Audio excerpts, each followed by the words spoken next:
has been started. So, Professor Jonathan, thank you very much for being here with us today. It's my pleasure to be sharing with Professor Jonathan. My name is Jairo Andres Sarmiento, and I am an inspiring tutor for my teachers from the beautiful department of Putumayo. But remember that today we have teachers from different groups and different parts of the country. So welcome everybody. Professor Jonathan, hello. Hello, good morning, my dear friend Jairo Sarmiento and our dear teachers from all around the country.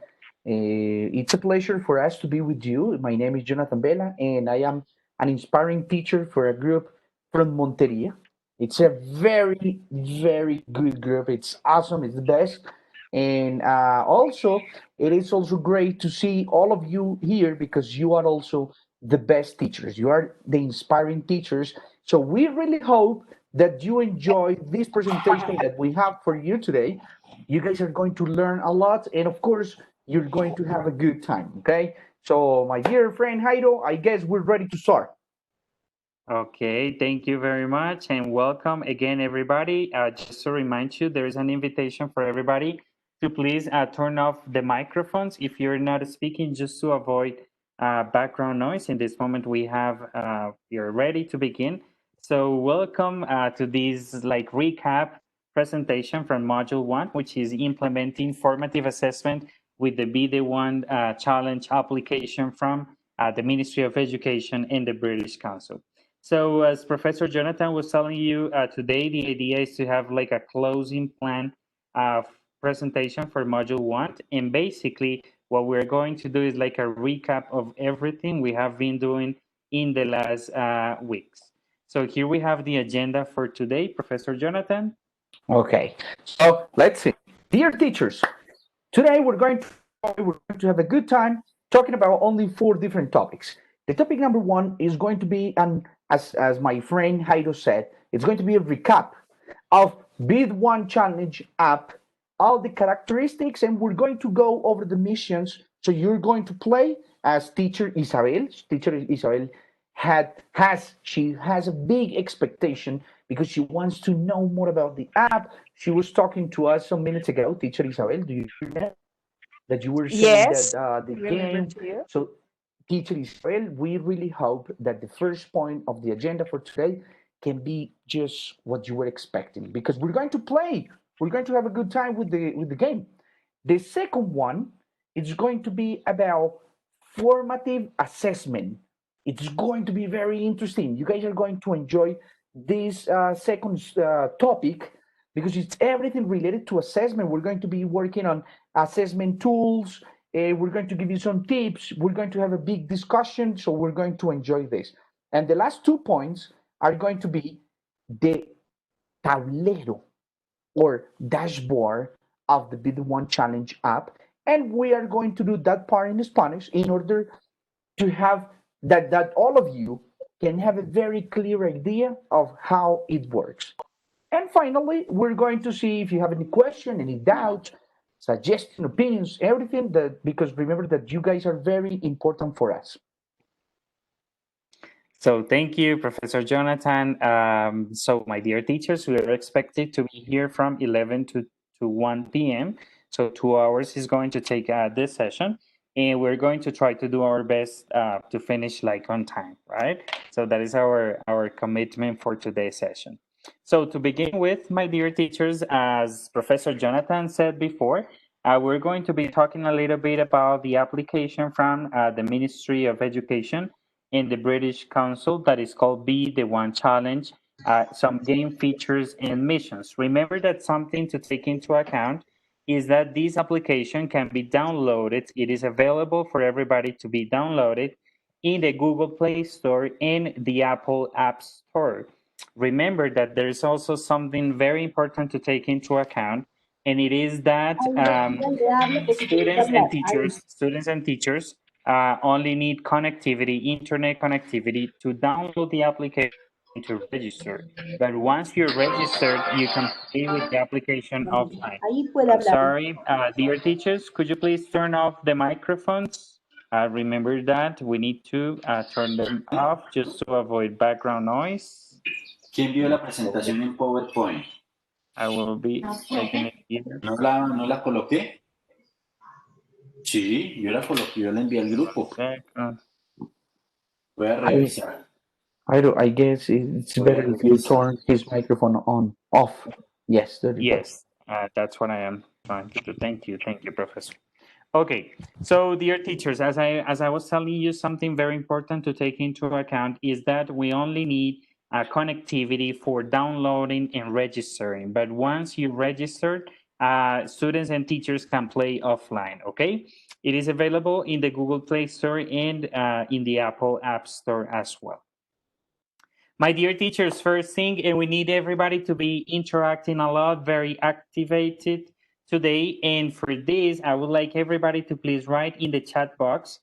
We're going to be using the chat box for this activity. Number one is look at the pictures that we have here in this purple square or box and tell us how these pictures or these images are related to the application Be the One Challenge. In case you have any idea, don't be afraid to say something, just keywords, ideas that come to your mind. And Professor Jonathan is going to help us reading some of the comments in the chat box. So remember, in the chat box, please write how these images that we have in the purple box are related to the Be the One Challenge application. For example, I can see here that there is like a scientist. So science, maybe investigation. I don't know if there are some things that come to your mind, something that relates to the application. We have teacher Gloria, and teacher Gloria Inés Gomez. She says they are characters. Okay, they are characters of the application. Maybe this one, right? Do we have any other comment? Yes, sure. Look, we have Jessica Viviana. She is on fire. And Jessica says that the woman that we can see is one of the main characters of the game. Okay, very good, teacher. And teacher, do you know her name or maybe her last name? Sí, buenos días. Just in case you know it. ¿Cómo está? Teacher, yes. ¿Cómo le ha ido? ¿Bien? Muy bien, profe. Yes. Things to say, dear teacher? So Jessica, and let's see, Jessica Viviana. Okay. Can you please Pero tell es us que if la llave la tiene el señor de la reja. no, she's not talking to us, Jairo, so it's No, better va a if you ir de turn pronto the microphone mañana off. a colocarla, pero saber qué me aconsejó que The teacher los is avisos que Gloria? ustedes Okay. Okay. Teacher Gloria Inés. We are There really you go. sorry about that. Okay, don't worry. Professor Jonathan, do we have any other comment? Oh yeah, on we how have a lot of comments. these images are related to the app? Okay, tell me. Yeah, we have a lot of comments. Look, here we have, for example, teacher Jonah. I don't really know, teacher Jonah, your full name, if you can share, because my name is Jonathan, and my friends call me Jonah, including Jairo. So I guess your name is also Jonathan. So he said, teacher Jonah, he said something like this. Listen, oh my God, I'm sorry, it's just that people are writing, so I'm like, they are like clues to identify the main topic of the subject. Marisol, important things and main characters. Jolima, hi, my teacher Jolima. She said, the game is related to the clues she left in different museums. Oh, Wow, teacher Jolima. that was very accurate.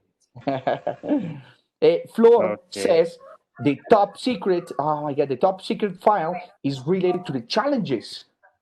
The challenges, great. Man, they are on fire. Those teachers are the best. I told you. Okay, very good. Thank you very much, Professor, and thank you very much, dear teachers, for your active participation. So as you can see, all of them are related to the application, right? So Professor Jolima said there are some clues around the world. There are some things which are hidden, and for that reason, my dear teachers, we're going to watch this video, which is about the narrative framework, like the story behind this game. So this game, remember, it is a game for students. Let me try to turn off some microphones. I'm sorry, just to avoid background noise. Just give me 1 second. I was looking for the noise and I couldn't find it. I don't know where the sound comes from. Okay. let me see. Don't worry about that.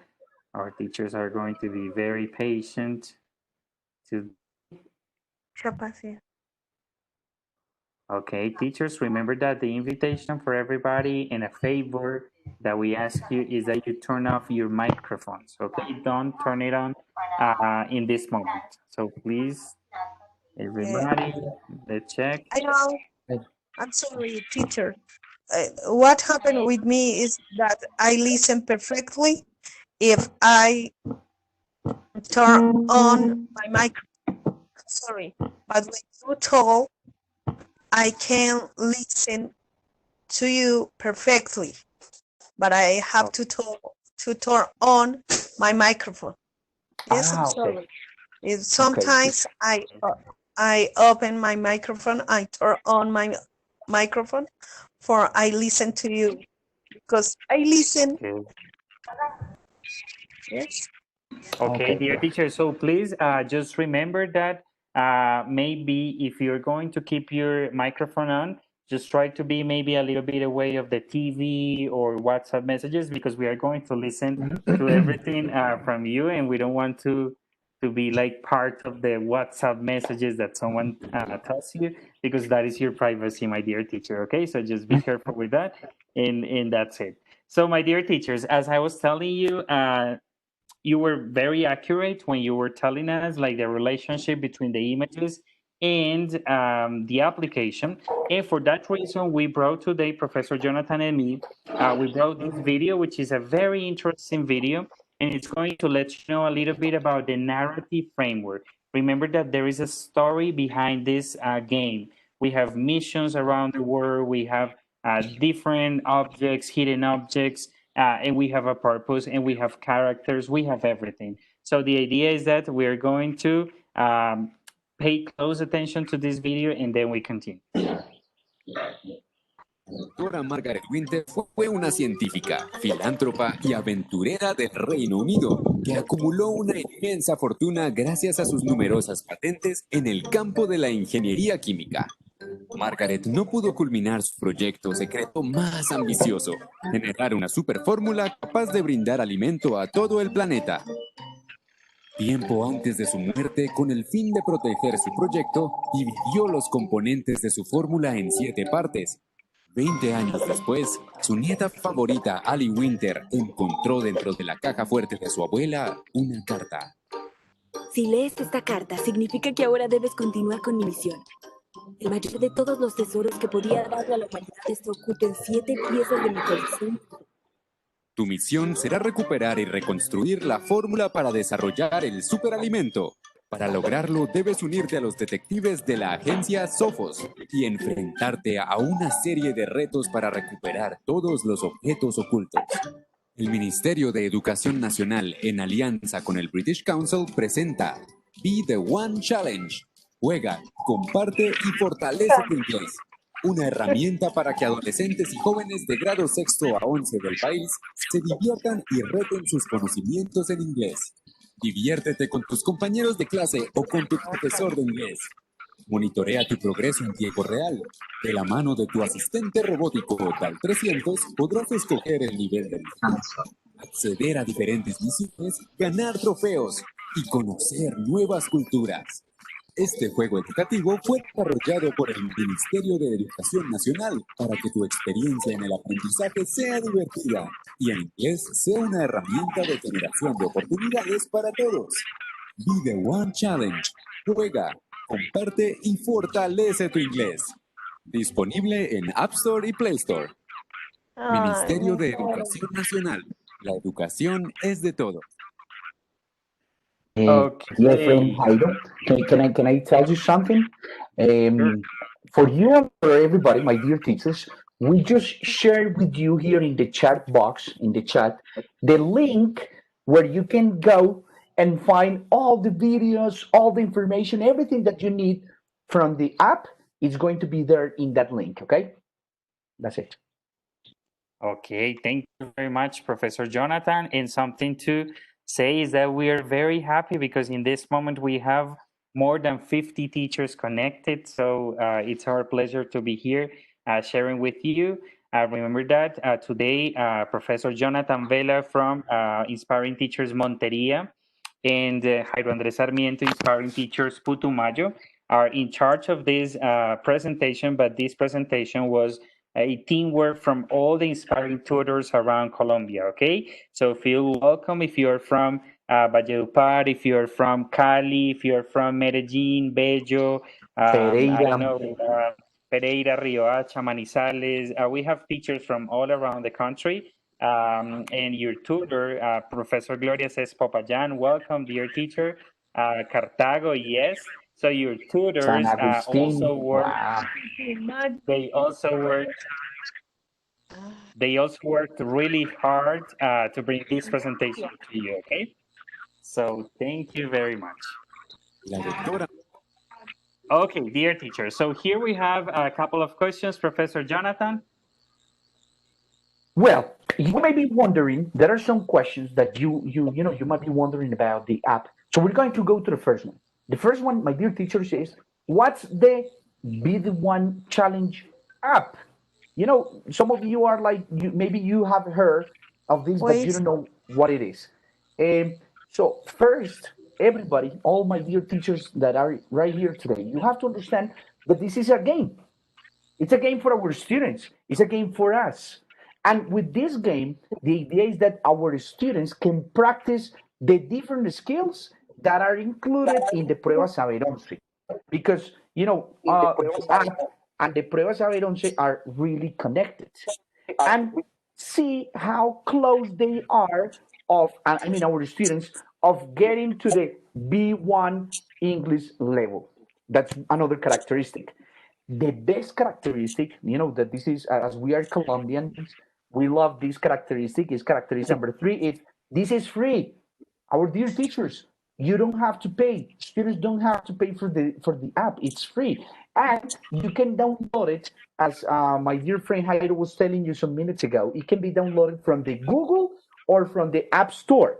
Maybe some people say like, no, look, I have a MacBook, or I'm into Apple, and I don't know how to download it. Easy, teachers, go to the App Store and you can download it. And of course, if you have Google, you can do it with Google. That's okay. Question number 2. The question number 2 is, what's the game? What's the app? What's the Be the One Challenge app for?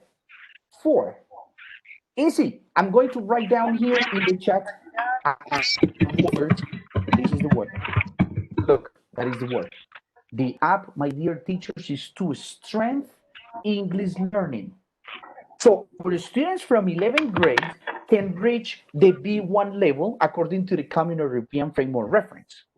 Another one. Look, I'm going to type here as I speak. I'm going to give you the characteristics. So remember, number 1, it's to strengthen. Number 2 is to foster opportunities to practice the language where not only in the classroom, but outside the English classroom. That's another characteristic. And finally, characteristic number 3, we really love this characteristic 3. You can see it in the chat. It's to promote the cultural improvement. So our students get to know different cultures. So basically, those are the main ideas for what's the app and what's the app for. Question number 3, Jairo. Okay, thank you, Professor. Question number 3 is this one. Who is the Be the One Challenge app for? I don't know if we can have some answers from any teachers in the chat box. Who do you think this application is for, my dear teachers? Who is the target people who are going to benefit a lot from this application? Is there any idea in this moment? No? Okay, let me tell you first. Sorry? No, let's see one. For example, teacher Jonah. Okay, look, Isabel, for example. Teacher Isabel. Okay, teacher, who is the application for? Who's the target people of this application? Look, we have 2 answers. We have 2 answers here in the chat.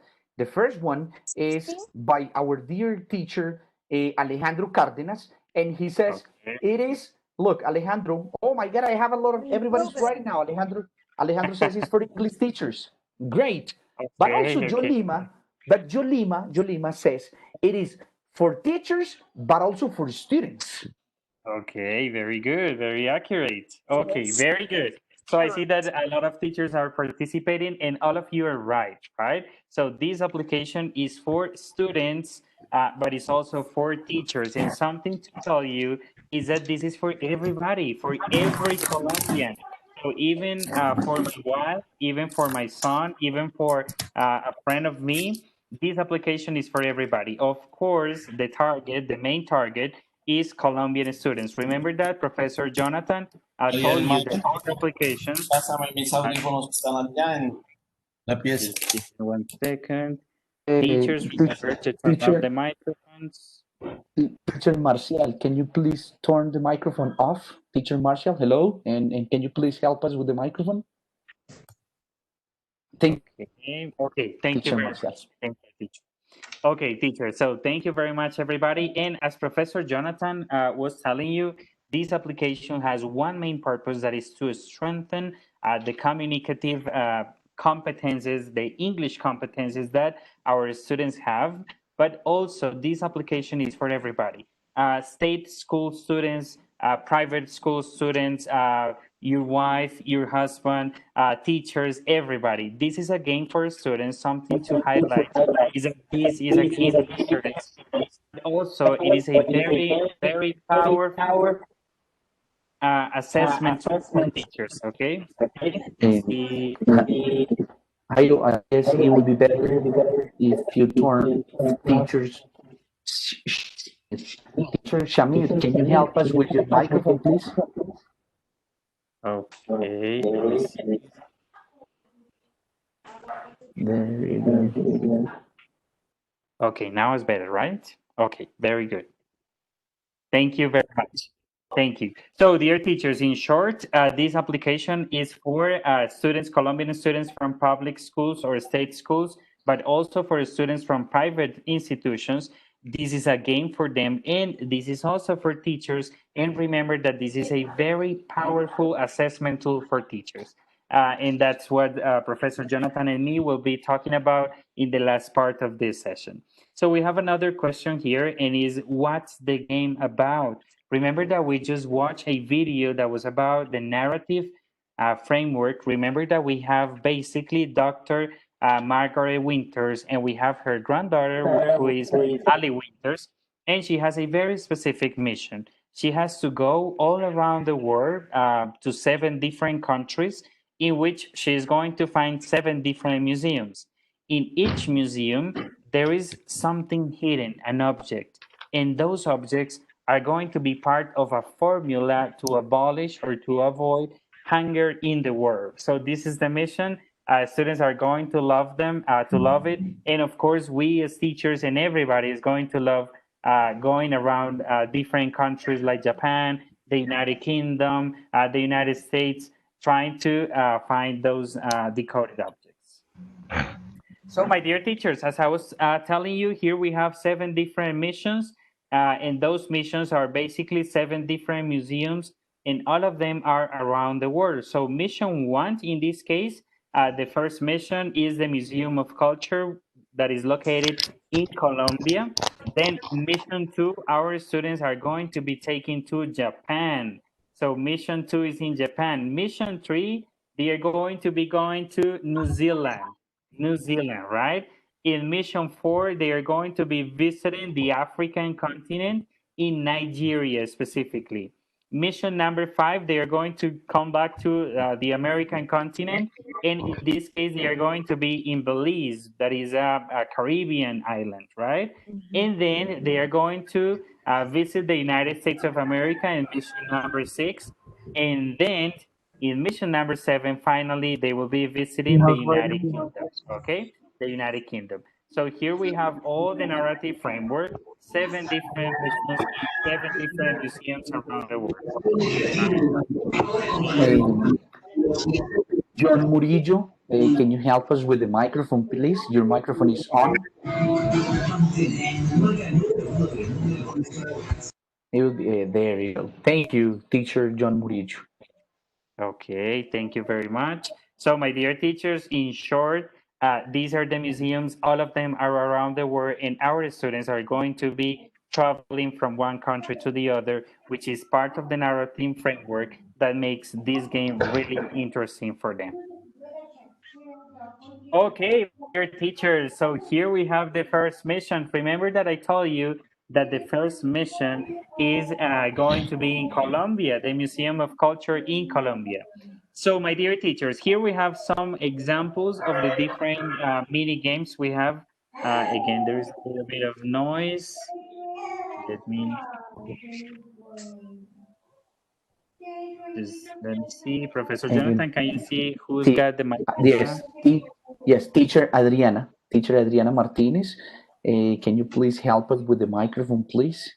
Okay, it is already off. Do we have any other No, microphone? no, that's it so far. There we go. Okay, thank you Thanks. very much. Okay, just give me 1 second. Okay, dear teachers, remember that this is a favor for everybody. Please to remain your microphone off in case you're not talking or something, just to avoid background noise. So thank you very much. Okay, dear teachers, so here we have mission number 1, as I was telling you, and mission number 1, it's in the Museum of Culture in Colombia. That is the first place we're going to be visiting. And my dear teachers, here we have some exercises. So before, first, we're going to play a little bit, and then I'm going to explain you what this game is about. So number one, we have here like something, right? Like something that says, look for the treasure here, okay? Look for the treasure here.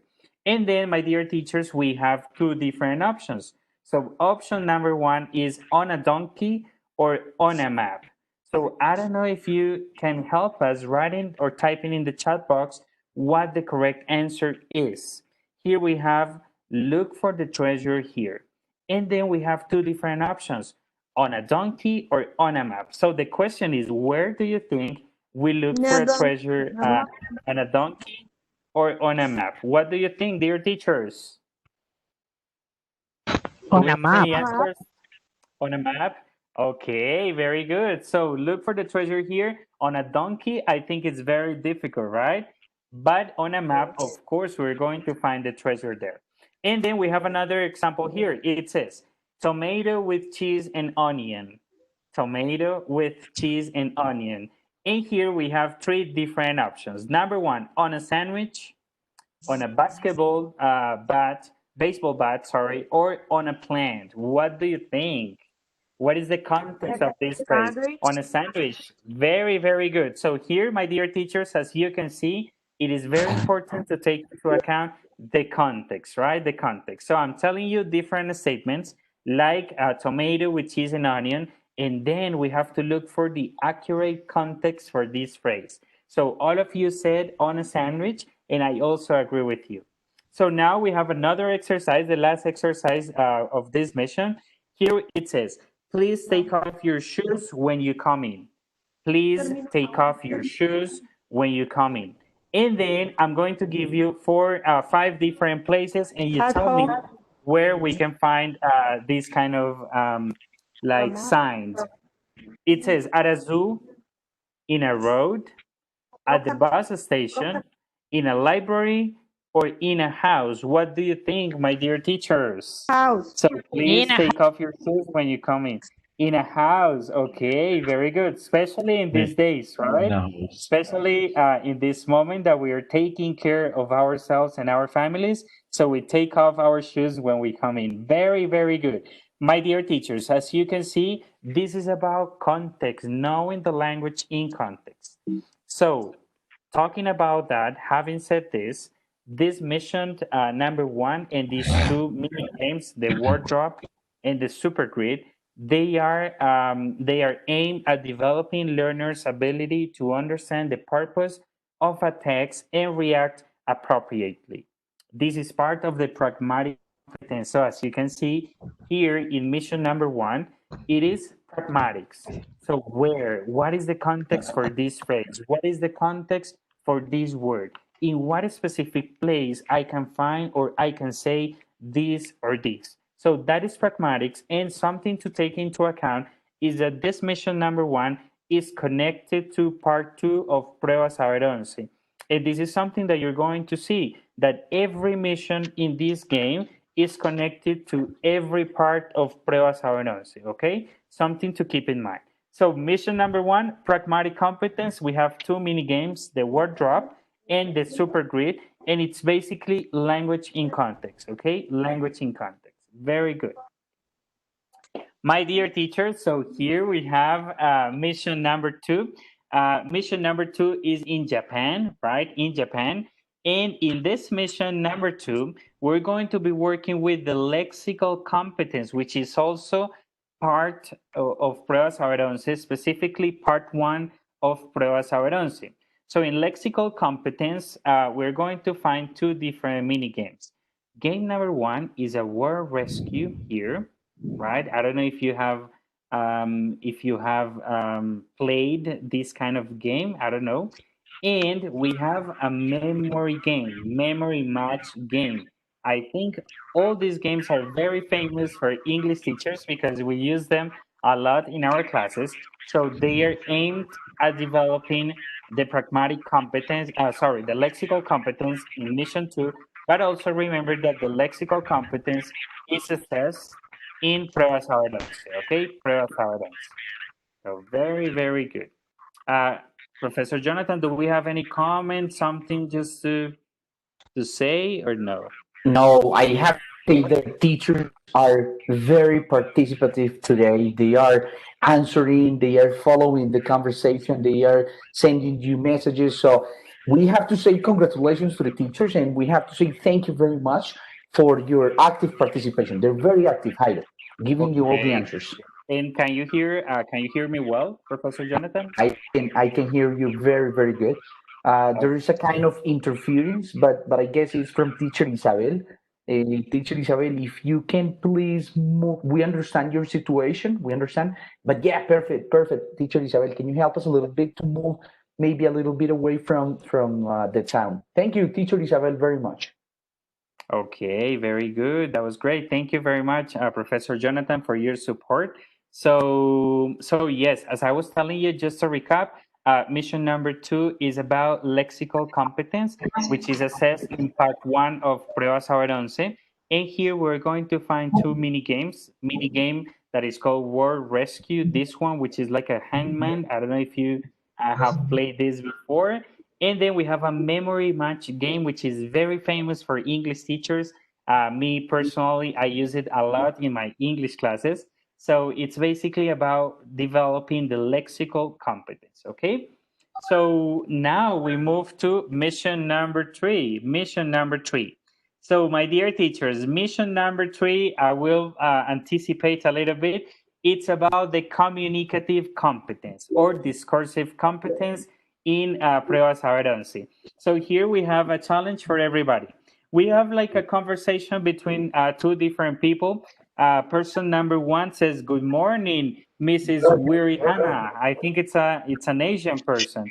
"Good morning, Miss Weary Hannah." Right? I don't even know how to pronounce that last name. So, my dear teachers, which of these options that we have here? It's raining. What day is it?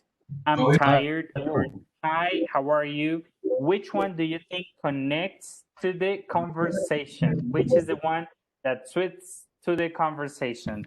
Professor Jonathan, do we have any idea so far? Yes, of course. Here we have the answer from Marlon, and Marlon says, "It's the last one." Last one. So, hi, how are you? Okay, very good. Teachers, I see a lot of teachers are typing in this moment. A lot Dear of teachers, teachers. my dear teachers, this is basically it. We have a conversation between 2 people, right?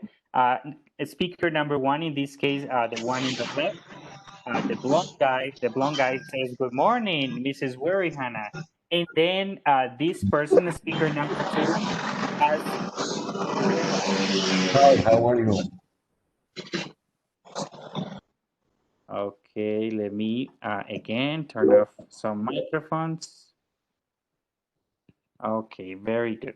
So thank you very much, dear teachers. This is basically about trying to find a reply, right? A reply for the conversation so that it flows a little bit, right? So that was very, very good, my dear teachers.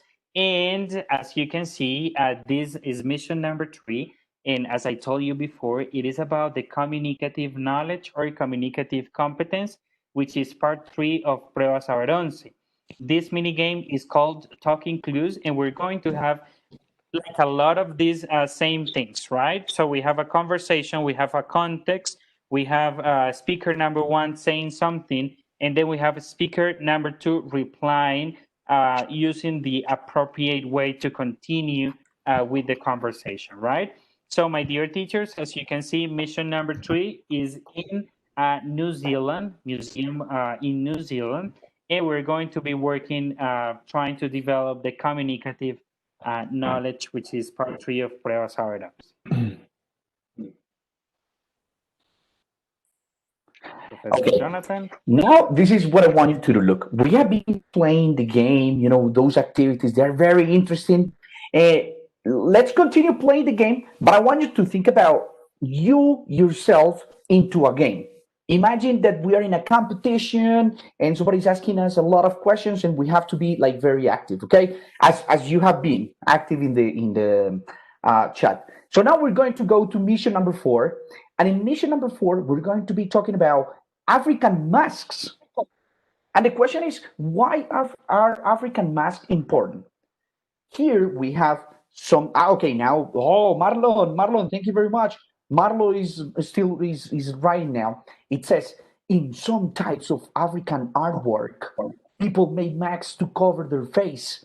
These masks were an important part of daily. Here we have different answers. Yeah, look, they are on fire. I have Marisol, we have Gloria, we have Marshall, we have a lot of people here. Yeah. Hey, Jairo, give me the correct answer. And who was the teacher with the correct answer, please? Number An 3. important part of daily. Something to tell you, my dear Professor Jonathan, is that we have 2 different answers. Some teachers say lives, and other teachers say life. Okay, and what So about you? They say Can option 3, and option 4. 3 and So it's 4. like 50-50. Yes. Oh my God, this is 50-50. Now can you give us the answer, please? So what's the answer, teacher Jairo? We say these masks were an important part of daily life and people use them in festivals, or an important part of daily lives and people use them in festivals. What's the answer? Okay, I don't know, have Professor Jonathan, but I go with answer 3, with option 3. I don't number know. 3. What do you think? You say that it's Yes. of daily life. Yes. Live. Let's see. What if we listen to teacher Marshall, for example? Marshall is saying that the correct answer is lives. Teacher Marshall, can you please open the microphone and tell us more about this? Let's see.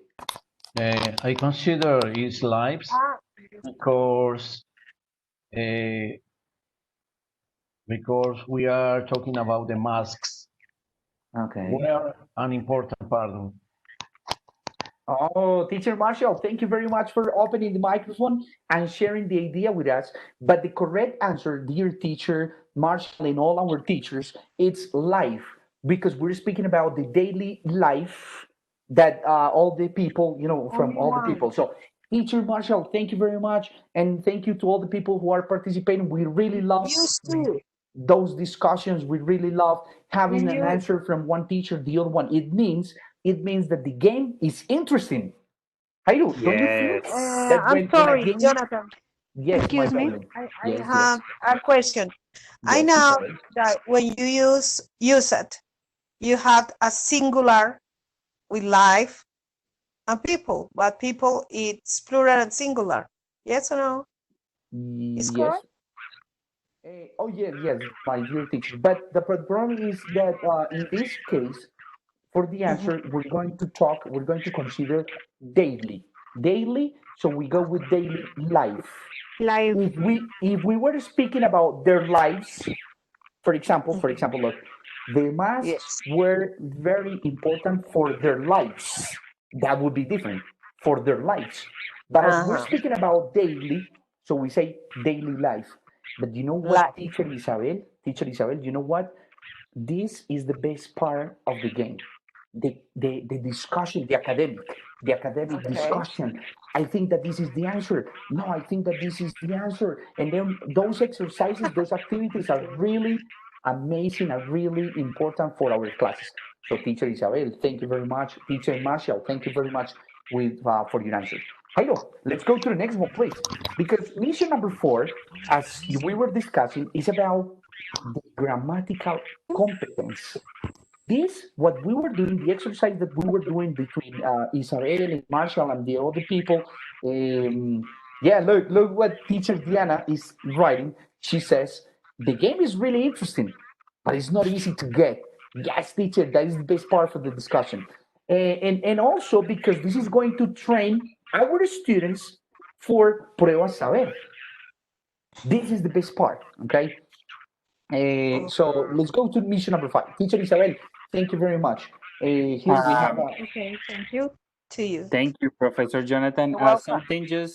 Something just to tell everybody is that remember that we have 3 different levels, right? So maybe I forgot to say that at the beginning, but in this game, we have 3 different levels. We have the beginner level, the intermediate, and the advanced level. So maybe this exercise that we're using in this moment is not the beginner one, right? It's not the easy one because we have to make some analysis. So just something to take into account is that our students can play A1, A2, or B1 level, which is beginner, intermediate, and advanced, okay? Jairo, thank you very much for your support and for teacher Diana. She was asking and she was saying that, hey, teacher, I guess Jairo just gave the answer. Remember that we have basic, like the first, it's beginners, right? Beginner, intermediate, and advanced. So maybe this game is not for our students who are just starting, okay?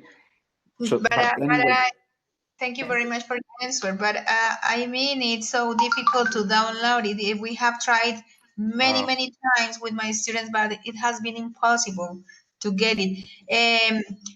In my case, I had to try 4 times, almost 1.5 months to get it, but it's so difficult to get this game. I don't know why. Let me tell you why, my dear teacher Diana. It's because remember that this is something new. This is something that the government and the British Council, they are in the process of designing this beautiful and interesting game for all the English teachers. And the best part is that we are the pioneers. We English teachers in this moment, the ones who are using the game right now, teacher Diana, we have the pleasure, we have this amazing opportunity to be the pioneers of this game. So yes, of course, maybe there are some things that we are like, maybe this is not working, but believe me, we can give you our telephone number or we can contact you in order to help you, overcome this situation. I promise, teacher Diana. I have a group. I am living Excuse me. I am living in Ibagué, no problem, and I am working in Ibagué too, no problem. Okay. No, that's not a problem. No, that's not a problem. We are here to help you. Hello. Hey, excuse me, please. Yes. Yes, I am Flora. I am from Cali. The problem we had was that the students couldn't get the game. They couldn't make the registration and the inscription because the answer said that there is a problem with the CIMAC file. So you know something about that? Okay, teacher. Yeah, look, number 1, teacher Jairo is texting you right now the email in which they will help you right away with all those situations. Make sure you text. There is a big group of people working really, really hard in order to make all those situations, so you can overcome all those situations as far as possible. So the first recommendation that we have for you, our dear teacher Flor, and for Diana, who are, very attentive and you're participating and we love that, is please email, use email, send them the email saying, hey, can you guys please help me? Look, this is the situation that I'm living. And we can tell you from our example, from our students, from our teachers, that this email, the people working in this email, they have helped us overcome all the situations. So my first recommendation, my dear teacher, Diana and Flor, please email immediately, right away, okay? Because look at all the things that we are enjoying today. Jairo, now mission number 5, and my dear teacher Diana, Flor, Campo, Hugo, Jolima, all of you, it's about inferential reading. This is something very interesting because students will have to read about the Maya people and the sun. Here we have, Jairo, if you can help me with the answers that some people are writing right now. And there is a very short text. The text is always around 250 words and related to this culture, this interesting culture. And then when we go to check the answers, we find that it says, question number 2, they live in cities where they could watch, and then we have A, B, C, or D. Jairo. Professor Jonathan, some teachers say number 3, option number 3, the sun moving in the sky. There you go. There you go. And what do you think about this, Jairo? Is that correct? I think it is. I think it is. You cannot say you think in front of the teacher. You have to be, yes, we are sure that this is the answer. Can you move to the next one, please? Look, number 5, as I said before, it's about inferential. No, I'm sorry. It's Mega Reader. The name of the game. Move on, please, to the next one. Jairo, please. This exercise is about the name of the game. It's Mega Reader, mission number 5, please. And in mission number 5, as you guys were giving us the answers, it's about literal, no inferential. I made a mistake. I confused number 5 with number 6. But number 5, it's about literal reading, as you can see here. And that was the exercise that you were answering. Some people were saying, oh, the answer is number 3 because it's the sun. That is literal reading. And the best part, as I said before, is that this is in order to train our students for part number 5 in Pruebas Saber 11. Look, what we're doing, we're training our students to do very good in the exam. So let's go to the next one, number 6, please, Jairo. In number 6, you teachers are going to do an exercise that is about inferential reading. This one is inferential reading. Let me see. Who's got the answer? Yes, Hugo. Yes, thank you, Hugo, very much. Mission number 5 is about literal. Yes, I corrected myself. I'm sorry. And number 6, this one is about inferential reading. What if Profe Hugo Omar, if you can help me with the answers for this one about the Kennedy Space Center? It's, again, we go to question number 1, and it says, the author started the text with numbers 2, 1 to 5. And then we're going to infer. Invite you to read more of the story, help you learn to count, help you do your homework, or ask you a question. Yes, here we have Paula saying that in 6th grade is very difficult, this part. Yes, teacher Paula, it is true. But remember that we have the first level, teacher Paula. The first level that is for beginners is perfect for your students to practice this exercise, and also with your help, teacher Paula, with the pre-activity, when you familiarize your students with the game, with this exercise, the pre-activity is going to be fundamental. It's going to be really important for your students. So when they go to do the exercise, they are going to start remembering you, what you did in the classroom, all the activities that you implement, and how you familiarize them with the game. So, Paula, thank you very much for that answer. Teacher Olga. Professor Jonathan? Yes? Some teachers are typing in this moment in the chat box that the correct answer for this is number 1. Number 1? I mean, 100% of the teachers who have participated, they say number 1 is the correct answer. There you go. Thank you very much. You're very good at inferring. No, those teachers are, you guys are the best. Thank you very much for your participation. And finally, we're going to jump to mission number 7. And yes, teacher John, all of you are in agreement. Finally, this is the last mission, the last mini game that we have, and it is called drag and drop. I don't know teachers, I don't know you, but for me, if I have an English teacher and the English teacher tells me, hey, Jonathan, go and play this game, I'm going to feel very good because I'm going to be like, oh my God, the teacher is asking me to play a game. And in this game, I have to drag the answers. So we say, for example, the Beatles were a British band, but they play concerts all over the world, all such the war, all under the war, or final, full, quite. Oh my God, what's the answer? What's the answer? So Rodrigo, Irma, all of you are saying that the answer is concerts all over the world. There you go. In this game, in this mission, teachers, we are practicing the lexical and the grammatical competences, and we are helping our students when they go to part number 7 in Prueba Saber to do a very good job. So, dear teachers, we really hope that you have enjoyed this overview. It was an overview very fast about the different missions in this beautiful, amazing, and interesting app called Be the One Challenge. Okay, very good, dear teachers. Thank you very much, Professor Jonathan. Remember, my dear teachers, and this is something that I always tell my teachers from Putumayo, is that we are getting ready. Remember that one day this application is going to be working perfectly for everybody. As Professor Jonathan says, this is a new application. We have had more than 200,000 downloads of this application. So, of course, we have a lot of issues in this moment, but we have a team behind working a lot on this. And the idea, my dear teachers, is that we are ready, that we know the application before it is ready for all our students, that we know how to work with them, that we know everything about the application, and that's what we are trying to do in this moment. So, dear teachers, here we have just a summary of the objects that we're going to find in the different museums.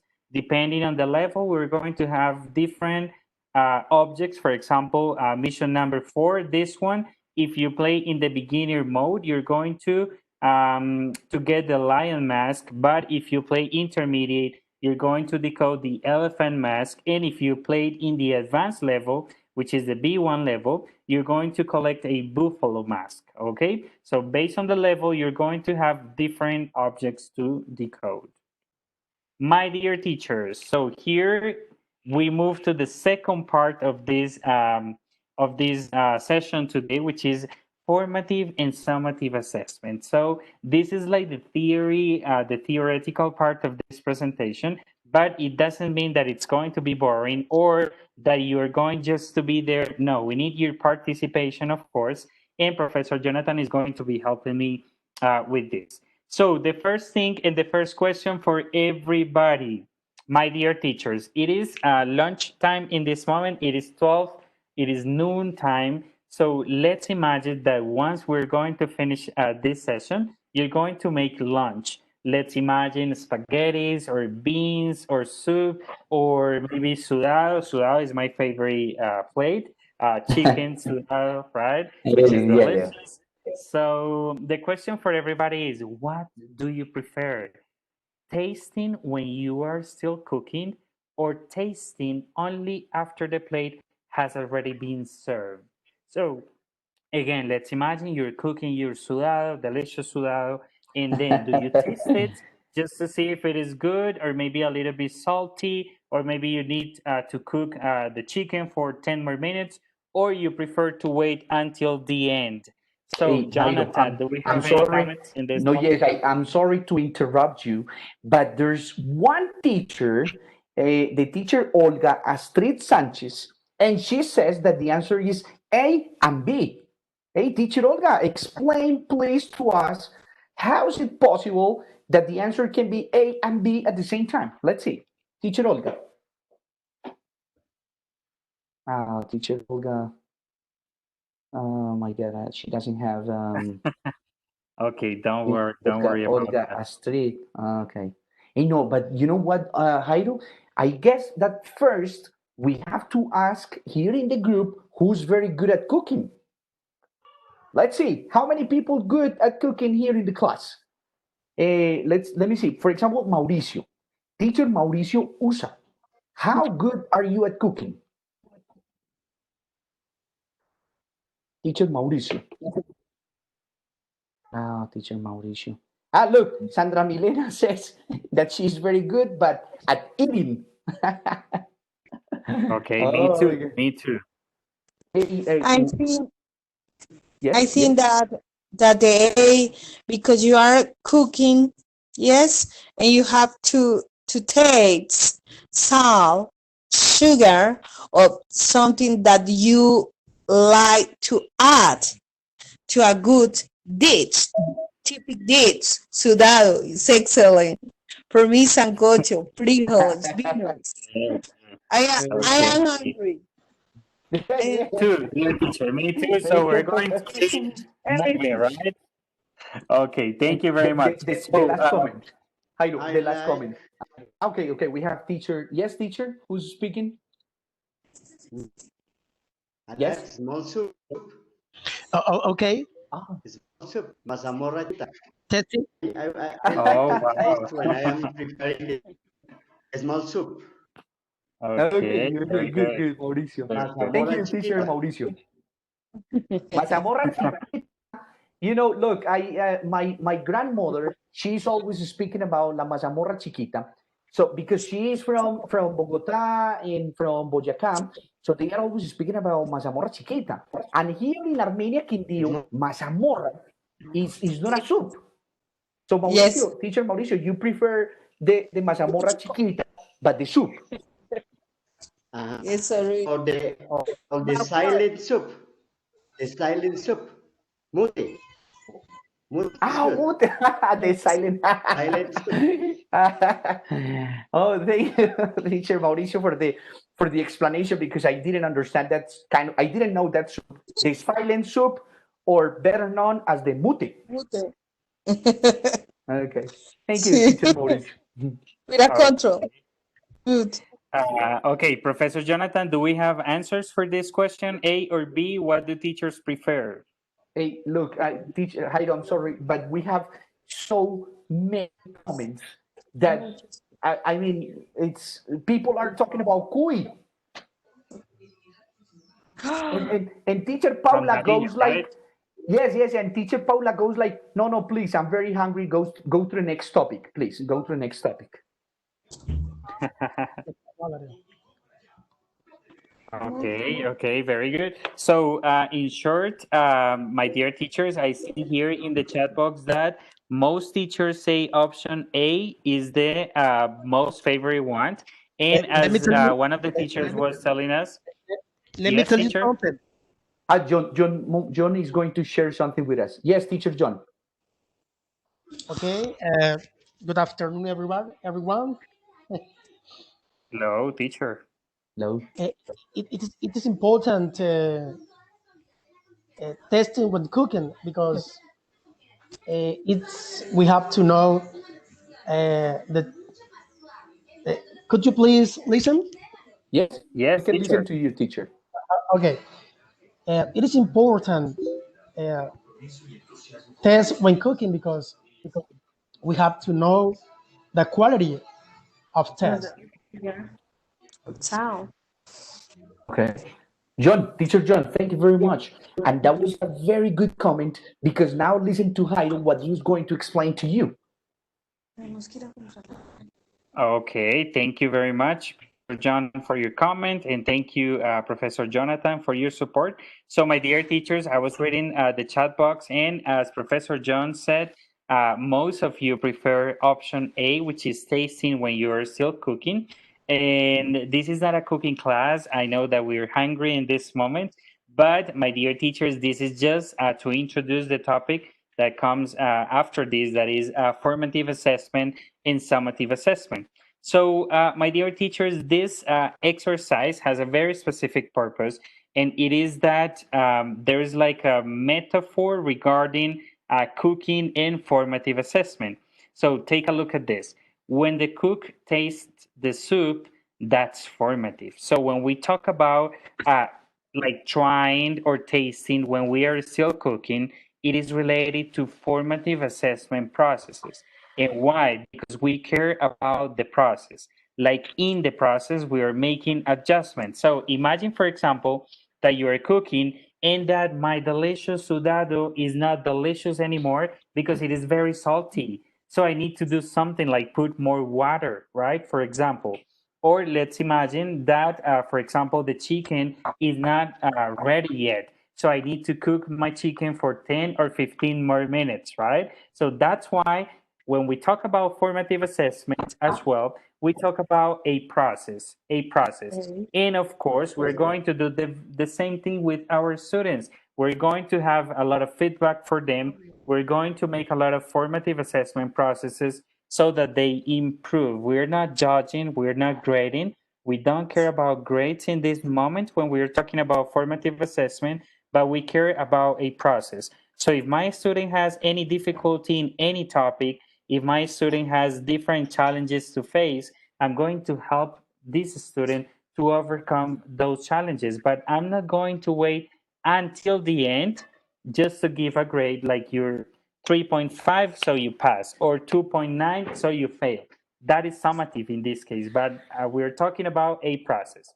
So, my dear teachers, when we talk about tasting the soup, when it is already made, when it is there in the plate, we're talking about summative. And in this case, we're talking about a final product, right? We have a final product. In that final product, we're going just to judge. We're going to say if it is good or not. But let's imagine that it is not good. You cannot do anything in this moment because it's already done, right? It's already done. So this metaphor, which is a very interesting metaphor, is attributed to Robert Stake and Paul Black, who are two researchers from the United Kingdom who are like researching a lot about assessment. So my dear teachers, now we have this exercise. So please, in the chat box, everybody, here we have different concepts. So we have quizzes, improve, classroom activities, actionable feedback, judge, scores, foster reflection, end of term tests, pass and fail, suggest learning strategies, reconsider teaching strategies, ongoing, and at the end. So the question for everybody is, which of these concepts do you think are related to summative assessment? So in this moment, we are not talking about formative. We're talking about summative, right? Summative. So which of these concepts that we have here are related to summative assessment? So please send your comments in the chat box, please, everybody. Quizzes, scores, judge. Okay, very good, Teacher Flor. And I see here a lot of comments. We have scores at the end. We have quizzes. We have judge. We have end of term tests. We have at the end, Teacher John. Very, very good. Okay, pass and fail. Teacher Marlon says pass, fail, quizzes, judge, scores. Very, very good. Quizzes, scores at the end. Okay, very good. So, my dear teachers, you're right. All of the actions that are exactly or taking care exactly in the real process for the students. Yes, very, very good. Very good, teacher. So here we have different colors, and those colors are to distinguish between formative and summative assessment. So all of your answers were accurate and they were really good.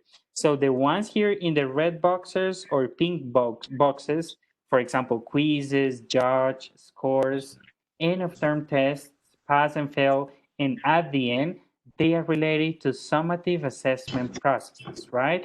And remember that they take place at the end. We're not saying, my dear teachers, that summative is bad. We know it is necessary, right? We need to get grades. We need to pass or have some students failing. Of course, we need the grades or scores. And of course, we have quizzes, we have exams. Everything is great. But there is a difference. It is a judging part. I'm sorry, there is a little bit of noise. So let me try to turn off the microphone. It's Teacher Isabel and Teacher Carlos. If you guys can help us with the microphone, we would appreciate it. Thank you. There we go. Thank you very much, Teacher Carlos. Okay, very good. Thank you. So, my dear teachers, here we have a difference, which is summative, which is at the end.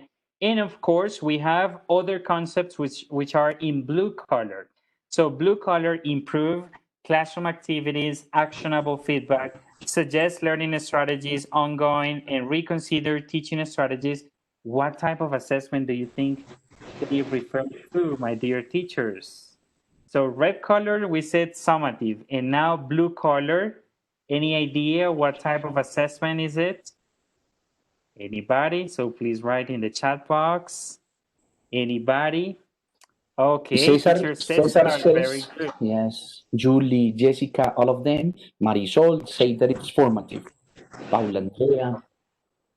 Okay, very, very good. So yes, dear teachers, congratulations. Here we have a difference between summative and we have formative processes. When I talk, for example, just to give an example about actionable feedback.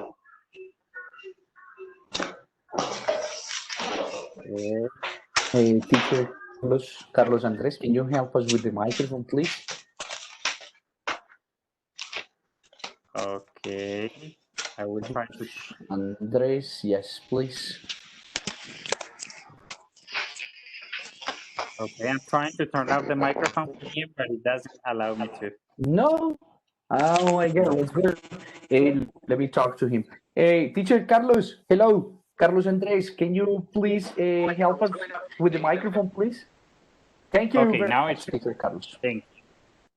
Okay, thank you. Very good. So teachers, as I was telling you, for example, the blue concepts, they are formative assessment processes. And for example, we have actionable feedback. And when I talk about actionable feedback, is like action plans. So we tell our students that they need to improve in certain area, right? They need to improve. But of course, we're going to create an action plan for my students. So I'm going to be with him or with her trying to face those difficulties, and I will tell him or her how to do it. And I will provide different strategies, different activities, different exercises which are appealing for my students, and then they are going to do better. That is the thing, right? But now, my dear teachers, we have a concept that is in purple color, and it says foster reflection. So what type of assessment do you think it is? Foster reflection. Blue, we said it was formative. Red, we said it was summative. So now the purple concept, foster reflection. What type of assessment do you think it is? Does anybody have any idea? Teacher Julie, very, very good. Very good. Teacher Andrea, very, very good. They say both, and you're totally right, right? You're totally right. So foster reflection is part of summative and is part of formative assessment as well. There is only one difference. Teacher Carlos, very good. There is one difference. Maybe summative assessment, when you said faster reflection, it's a little bit late. Let's suppose, for example, pruebas saber 11. Pruebas saber 11 is a summative assessment process. So we assess our students at the end, and students get A2. They don't get the B1 level. So what do? Of course, we have a lot of reflection in the schools, but we cannot do anything else for a student. We just say, bye-bye, good luck in the university, right? But there is no time to implement different activities. And this is the thing that is very good about the application Be the One challenge, that we have pruebas saber 11, but as a process, right? As a process and as a game. So in the application, I will try to look for different areas of improvement for my students. And of course, I will try to help them, right? Help them. We're going to have a reflection, and we're going to promote different action plans so that things get better, right? So that is like the main difference between summative and formative, just some things to consider. My dear teachers, here we have something very important that says formative assessment is the process of collecting and interpreting evidence for use by teachers and learners to decide three things. Number one, where they are in their learning in this moment. Number two, where they need to go. And number three, how best to get there. So 3 very important things. Number 3, my dear teachers, where they need to go. Remember that we have a challenge as English teachers in Colombia. We need to take our students to the B1 level. This is a challenge for teachers, and this is a challenge for students themselves, right? So students, they need to reach the B1 level, taking into account the Common European Framework when they present pruebas a Oronce. So that is a summative assessment tool or technique that the Ministry of Education has. But look, now in this moment, we have the application Be the One Challenge, which has the same 7 different parts of Pruebas a Oronce, the same competences, the lexical, the pragmatic, the communicative, the grammatical, reading, literal reading, and inferential reading, everything that is assessed in Pruebas a Oronce, it's also part of the application. And we're going to find very interesting later on in this presentation today, when we talk about the dashboard for teachers, you're going to see how we're going to have access to the results of our students so that we can make adjustments, right? Adjustments, like we can improve different things, we can provide different strategies, exercises to our students so that they continue practicing, that they continue developing their competences. And at the end, when they get here, they have the B1 level, which is, again, our objective as English teachers and the objective of our students.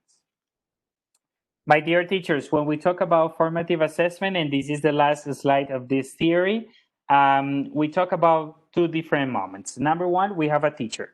So we are the teachers, we plan our classes, we design our learning guides for students, we take into account the context of the students, we know our students and we care about our students, and then we provide our students with clear learning objectives. So we tell them what we are expecting them to do, right? But also we give feedback at all times, right? Feedback is very important when we're talking about formative assessment practices.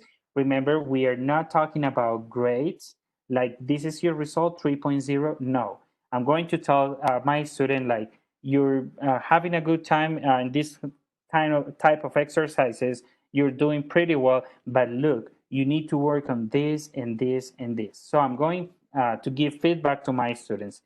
But also, my dear teachers, I give learning strategies.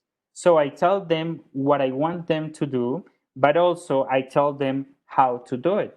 Okay, very good. So if I want you to describe your family, so I will give you different strategies. We are going to study vocabulary of family members, and we're going to study adjectives to describe people, and we're going to do this kind of activities. So me as a teacher, I am in charge of everything. Then we give everything to students. They start working, doing all the exercises and activities.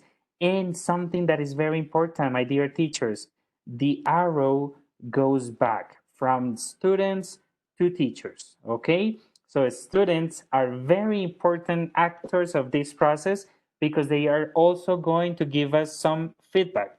And when I talk about feedback, I'm not telling that the students are going to tell us, you're a very mean teacher, you're very bad-tempered, or you're very kind. No, the kind of feedback we are talking about here is, for example, you're going to see if your students liked the activities or not, if they are really messy, or if they enjoy the exercises you ask them to do, right? So you're going to observe, you're going to analyze many things. You're going to see that these kind of exercises are very engaging for them, like they are there working really hard, or that maybe they are not doing what you're expecting them to do, but they are really messy and they are talking a lot, is probably because the activities are not really engaging for them. So me as a teacher, I make adjustments, right? I adjust, I change a little bit. I try to decide, okay, next time I will do it in a different way so that it is more appealing or engaging for them. And then the cycle begins again. So this is a cycle, my dear teachers, from teachers to students, and then back from students to teachers. and then the cycle begins again, okay? This is formative assessment. This is a graphic by Molina, 2020, which is a very interesting one. My dear teachers, very quickly here, talking about formative assessment and summative assessment tools. Here we have some of the examples we are going to use for one or the other. For example, when we talk about formative assessment, we talk, for example, about self-assessment. Self-assessment is a fundamental part of formative assessment processes. We have, for example, questionnaires, forms, we have rubrics, we have checklists, we have portfolio work. Something to take into account with the portfolio is that it can be formative or it can be summative, as you can see here. So for example, if you ask your students to have a portfolio, but you only check it at the end and you just give a grade for that, there is nothing, I mean, it's not going to happen anything meaningful for them. But if you care about the process, if you sit down with your students, if you check the portfolio, if you ask your students to work or to do something differently, and you are with him following the portfolio, it's going to be a formative process, right? We also have gamified quizzes. All these quizzes that, for example, we are going to implement with these new technologies. We have a lot of platforms, digital tools to have quizzes. We have projects, we have peer feedback. Peer assessment is really, really good and interesting. And when I talk about peer feedback, I'm not saying like students giving grades to each other, like one student in front presenting and then the other classmates giving 2.0 or 5.0. That is not the idea. The idea is that, for example, they give positive comments like, okay, I liked this about your presentation. Or we can also have things to improve, like, hey, classmate, next time I would like you to do this in a different way. Like, why don't you try doing this? And they are very creative and they really love giving feedback to their classmates. So we also have journals, for example. Now, when we talk about summative assessment, my dear teachers, is basically everything that has to do with a quantitative perspective or a grade. So we talk about midterm exams, final exams, the portfolio when you only check it at the end and give a grade. Or for example, if we have a project, but there is a presentation at the end and we're going to grade only that presentation. Or for example, oral exams. Everything is summative in this case, okay? So very, very good. My dear teachers, very quickly in the chat box, what do you think is less stressful? Less stressful for everybody, a game or an exam? What do you think? Less stressful, something? While they answer the question, why don't you tell us you yourself? What causes you, like as the question it is stress? What causes you stress or anxiety? Okay, Imagine you are my student. You are my student right now, and we are in class. And I said, Jairo, please get a piece of paper, and we're going to have an exam. Or on the contrary, hey Jairo, please open the game, open this application, and I need you to play mission number 2 of the game, and then you're going to have a screenshot and you show me. Okay, yes, very good. So that was a very good exercise and example. And I would say my answer would be a game, right? So if my professor, in this case, Jonathan, tells me that we're going to play a game, but Professor Jonathan is going to take advantage of the results that I get in the game as a formative assessment tool, I will be really happy and I don't care about my result. I will enjoy the process, pay close attention to the game, try to do my best, and then my professor will be checking my results, right? On the other hand, when I have a quiz or I have an exam, I will feel really stressed out and maybe pissed off, right? Some people, they have a lot of anxiety when they have to present a test. Some people get headaches, right? For example. So yes, my dear teachers, thank you, Professor Jonathan, for that example. And this is just to tell you, my dear teachers, that we have a game that is the application. Students are going to be playing with it, but the professor is going to take advantage of the results to follow up, right? To keep a process from each student. So the professor is going to identify areas of improvement or strengths from students. Very, very good. So the final slide of this part, and then we move to the last part of today's session. My dear teachers, what type of feedback do you think is more useful, A or B? For example, in B, we have just a grade, like this is good, this is not good, and then this is your result. And in A, again, we have question, your answer, and then if it is wrong, I will tell you why it is wrong and which is the correct answer. So what do you think is better, more useful feedback, my dear teachers? Okay, Jairo, here I see I a lot have of to 80s, right? I have to highlight the answers because the answers go like this, like ah. I mean, the teachers are not answering. The answer is A. No, they are answering like ah, you know. So it means that they are really engaged. And look, Sandra Milena On the alphabet. specifies that she says a big A. Okay. Thank you, Hey, Isabel. very Thank you, good. Isabel. Okay, very good. So yes, thank you, Professor Jonathan, and thank you all the teachers that participated. Of course, A is a more useful feedback, right? So actually in B, you're not giving feedback. You're just telling if you're right or not, right? But here in this case, as we are talking about the process, A is of course much more useful feedback. So very, very good, my dear teachers. And we reached the last part of today's session. Professor Jonathan. Bueno, mis apreciados profesores, aquí vamos a cambiar al español porque esta partecita es muy importante y necesitamos que les quede que el concepto quede muy como afianzado el día de hoy. ¿Listo? Vamos a hablar de la característica nueva que tiene la aplicación Be The One Challenge, que se llama el tablero de acompañamiento para todos ustedes, para nosotros, para todos los que somos profesores de inglés. Miren pues esto, mis profes. El tablero. Jairo, next, please. Tablero de acompañamiento. Miren pues, mis profes. Número uno, antes de que hablemos de esa característica que tiene la aplicación, de eso tan importante que va a ser y tan útil para nosotros los profesores de inglés, me gustaría si de pronto la profe Isabel, que está por ahí como muy pendiente, o el profe Hugo, Okay. me compartiera por Isabel, ¿qué es esa imagen? ¿Qué es esa imagen que usted está viendo ahí? ¿Eso qué es? El tablero de un carro, ¿cierto? Perfecto. Sí, claro, De profe. full, de Profe la Isa, gasolina. y exacto, ¿y qué otra información podemos encontrar ahí aparte de lo de la gasolina? Sí, tengo prendidas las direccionales, también full de gasolina o no, también puede haber temperatura allí. Para que el profe... Yo no tengo carro, pero sí un poquito. Muy bien, esa es la actitud. Pero ya tiene la idea, ahora le falta es el carro. Listo.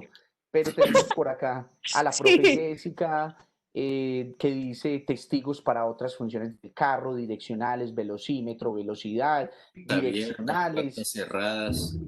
Sí, las puertas están cerradas. Miren pues toda esta información tan útil. Y miren esta pregunta, me encanta esta pregunta que viene a continuación, es ¿quién la consulta? ¿Todos? Todos. El conductor. Todos, nosotros Bien. como docentes. Muy bien, muy bien. Entonces, miren, resulta que... No me Ok. Eso. Exacto, esa es la respuesta correcta. La consulta al pasajero en caso de que el conductor... No, mentiras, miren pues, profes. Digo que me parece súper esta pregunta porque, ¿cómo les parece que en una sesión que estábamos anteriormente le hicimos esta pregunta a los profes y alguien dijo, el pasajero? Y entonces nosotros nos dijimos, ¿cómo así que el pasajero? Digo, sí, porque si es muy nervioso el pasajero, le toca estar más pendiente al pasajero del tacómetro o del tablero que al mismo conductor. Muy bien. Jairo, la próxima, profe. ¿Por qué estamos hablando de esto, profes? ¿Por qué les estamos dando este ejemplo de este carro, de este tablero, de lo que uno encuentra en un carro? Es porque resulta que para ustedes, para los profes de inglés, se diseñó una estrategia muy interesante que se llama el tablero de control o el dashboard de la aplicación. Esto es para manejo de información que presenta métricas o indicadores claves. Ahora que pasamos del carro a la aplicación, a nuestras clases, vamos a hablar de los KPIs. Los KPIs son los Key Performance Indicators, ¿cierto? Que nosotros como docentes tenemos que tener muy en cuenta. Así que, profes, les voy a dar la bienvenida. Les vamos a compartir algo a ustedes que se diseñó para ustedes, para sus clases de inglés. ¿Listo? Porfa, apreciado Jairo, vamos para la próxima, profe. Tablero de acompañamiento de Be The One Challenge App. Y vamos a encontrar los KPIs. ¿Cuáles son los KPIs? Ya les muestro a continuación. Miren pues esto. Ustedes, pero mucho, miren, por ejemplo, acá está el profe John Arias preguntando que si solamente para CMAP users. Sí, es muy importante lo del CMAP, eso es muy importante. Pero ahorita, así como el profe John, se deben ustedes estar haciendo muchas preguntitas. Y ahí como hace Will Smith, ustedes dicen, bueno, ¿y cómo me registro? Bueno, ¿y cómo accedo? Ya que el profe John Arias está por ahí, me gustaría que el profe John Arias nos pudiera leer, de pronto abrir el micrófono, profe John, y leer lo que va a decir aquí en la parte de abajo. Profe John, ¿puede abrir su micrófono y leer lo que dice en la parte de abajo? Dejemos la mejor parte para el final. Listo, profe. Si usted lo dice, así lo vamos a hacer, pues. Miren, el profe John Arias nos está diciendo que vamos a dejar esta parte tan interesante para el final, que es cómo me voy a registrar y cómo voy a acceder. Muchas gracias, profe John. Entonces, ya que vamos a dejar la parte de registro para el final, vamos a mirar, vamos a conocer el tablero, vamos a familiarizarnos y vamos a entenderlo y a conocerlo muy bien para cuando lleguemos a usarlo. ¿Estamos? Ese es pues el negocio que vamos a hacer entre todos. Un negocio que tenemos entre ustedes y nosotros. Es primero nos familiarizamos, primero lo conocemos, vemos las características que tiene y cuando ya estemos familiarizados con este tablero, ahora sí vamos a hacer el registro. ¿Listo? Entonces, punto número uno, vamos a encontrar dos tipos de características. Número uno es el reporte global, el reporte general. Y el número dos es específico. Yo voy a empezar con el general y ahorita Javito les va a compartir el específico, estudiante por estudiante. ¿Qué vamos a encontrar en el tablero? Vamos a encontrar el reporte de todo el colegio, los reportes por grados o por nivel según el marco común europeo. Y tercero, lo que Jairo les va a compartir es los reportes individuales. Entonces yo voy con el primero, reporte de todo el colegio. Miren pues, profes. Vamos acá. Bueno, sí, esta partecita es muy importante. Para poder entender los resultados que el tablero nos va a arrojar, apreciados profesores, para poder entender esos porcentajes, esas gráficas, tenemos que tener esto muy en cuenta. ¿Cuántos niveles tiene la app? ¿Cuántos mini retos tiene? ¿Y cuántos en total? Para eso no les vamos a hacer a ustedes la pregunta. Ustedes, porfa, miren esta preguntita, si de pronto le pueden tomar una fotico, si de pronto le pueden hacer un pantallazo, lo que ustedes quieran, para que con la siguiente diapositiva todas estas preguntas, todas estas dudas queden súper claras. Jairito, porfa, mostrémosle a los profes la siguiente diapositiva. Miren, profes, esta diapositiva es un recorderis para ustedes. Tengamos muy presente lo siguiente. La aplicación tiene niveles. El nivel Beginner, Intermediate y Advanced. Esos son los 3 niveles que tiene. Pero cada nivel tiene 7 misiones. Entonces, en el modo Beginner, ¿se acuerdan que eso ahorita estábamos hablando? Creo que fue con la profe Sandra. La profe Sandra nos está diciendo, que de pronto es muy avanzado para mis estudiantes. Entonces yo le dije a la profe, recuerde que hay 3 niveles. En el nivel Beginner vamos a encontrar 7 misiones. En Intermediate, otras 7.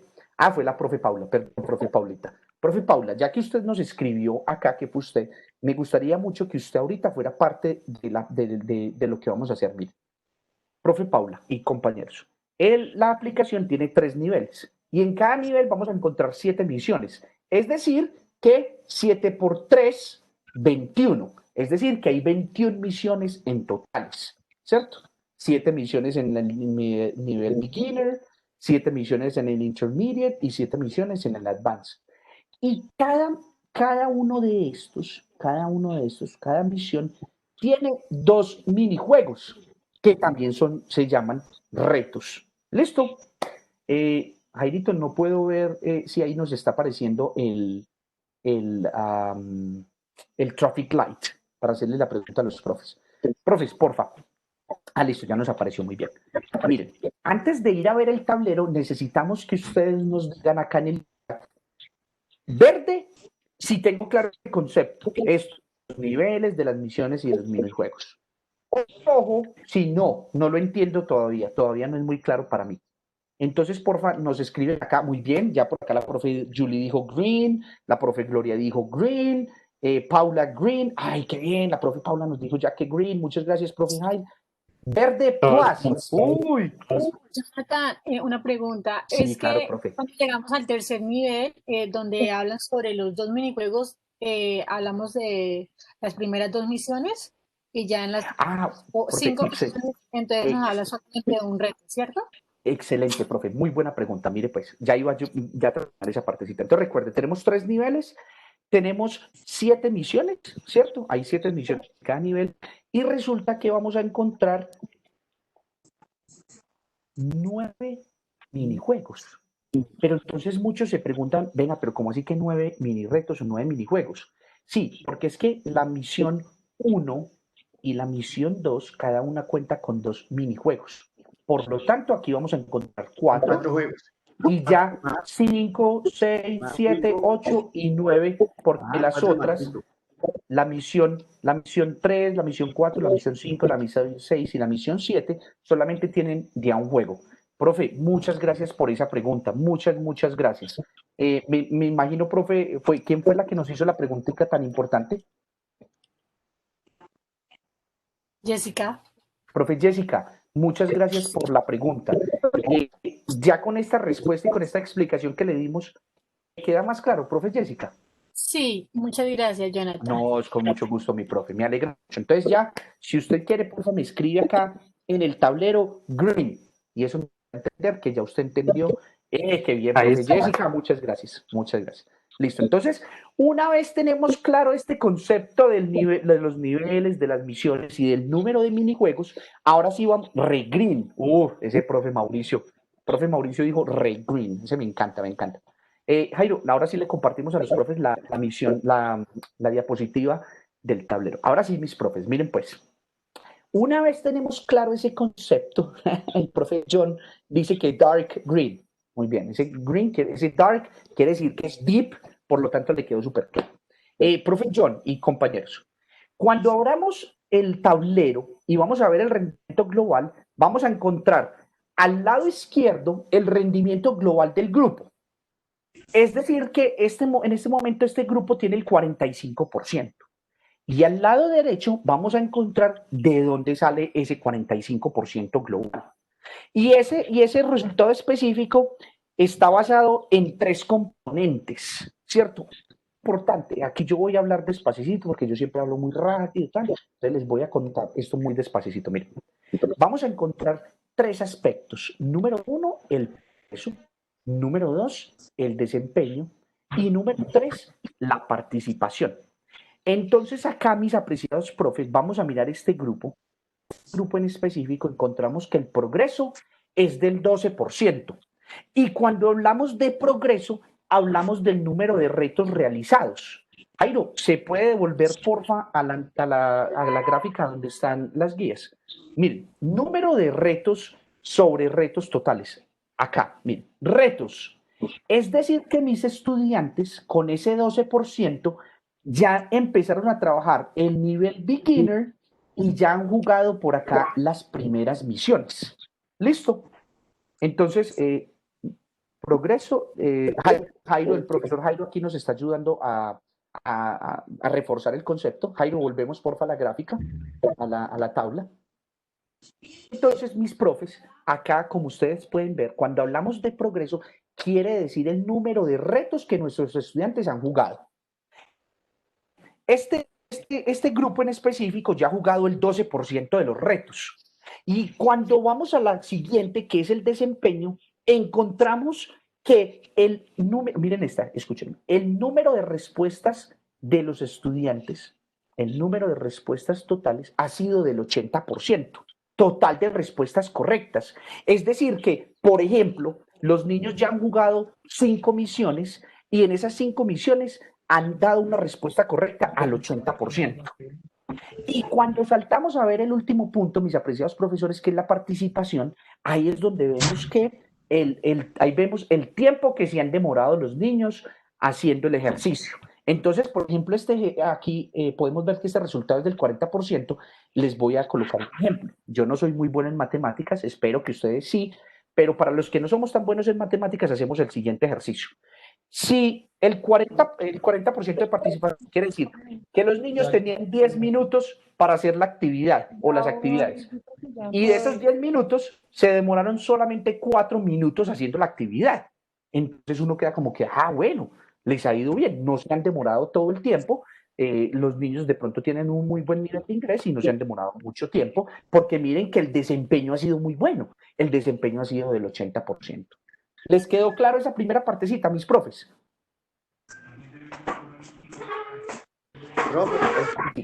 Profesor. Sí, claro, profe, cuéntame.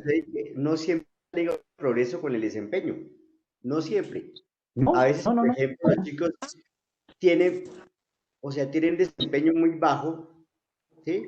Y completan muchos retos, pero todos mal hechos. Exacto. Sí puede ser. Exacto. Claro, profe. El ejemplo que nos está dando el profe Mauricio es excelente. Vamos a ver el ejemplo siguiente. Miren, dice 12%, como dice el profe Mauricio. Pongamos que ese 12% represente 5 retos, pero el desempeño puede ser del 10%.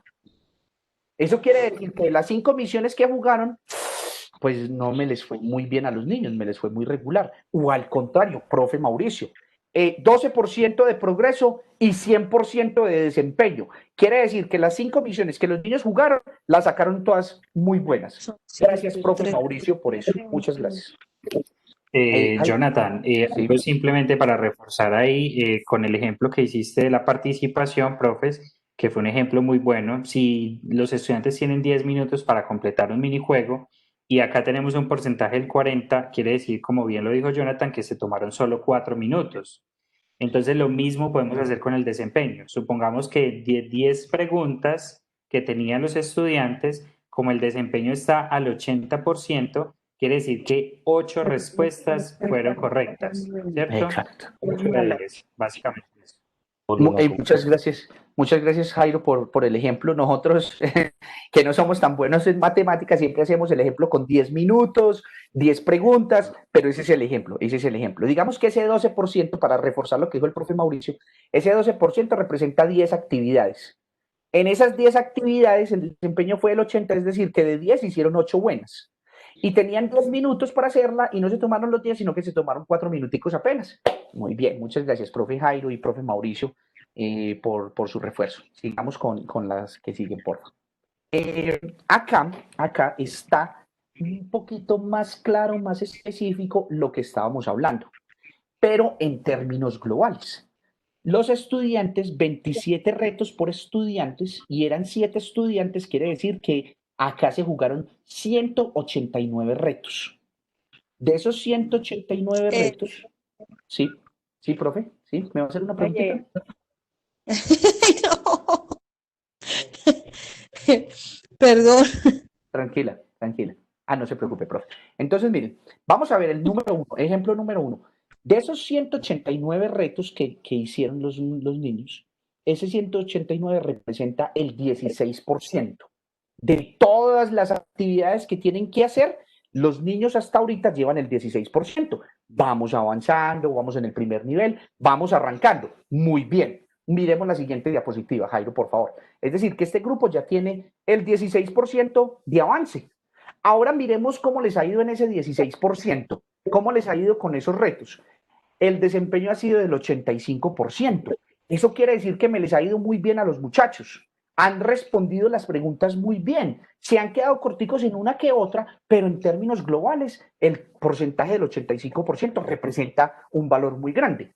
Ahora miremos cuánto tiempo se han demorado. La participación. Miremos, Jairo, porfa, el punto número 3, que tiene que ver con la participación, y es solamente el 38%. Es decir, que los niños no se han demorado mucho, no se han tomado todo el tiempo para hacer las actividades, y aún con ese poquito tiempo que se han demorado, les ha ido muy bien porque el desempeño ha sido del 85%. Jairo, continuamos. Recuerden, profes, esos tres conceptos, por favor.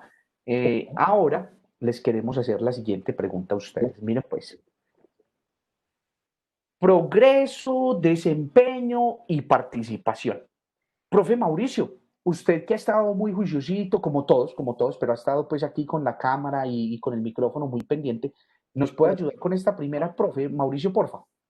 ¿Cuál de los indicadores, cuál de estos aspectos se relaciona con el número de respuestas correctas, profe Mauricio?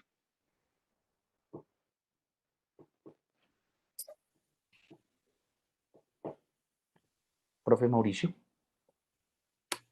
Bueno, el profe Mauricio pronto tiene algún... Ah, perfecto. Muchas gracias, profe Mauricio. Desempeño. Listo. Muchas gracias, profe Mauricio.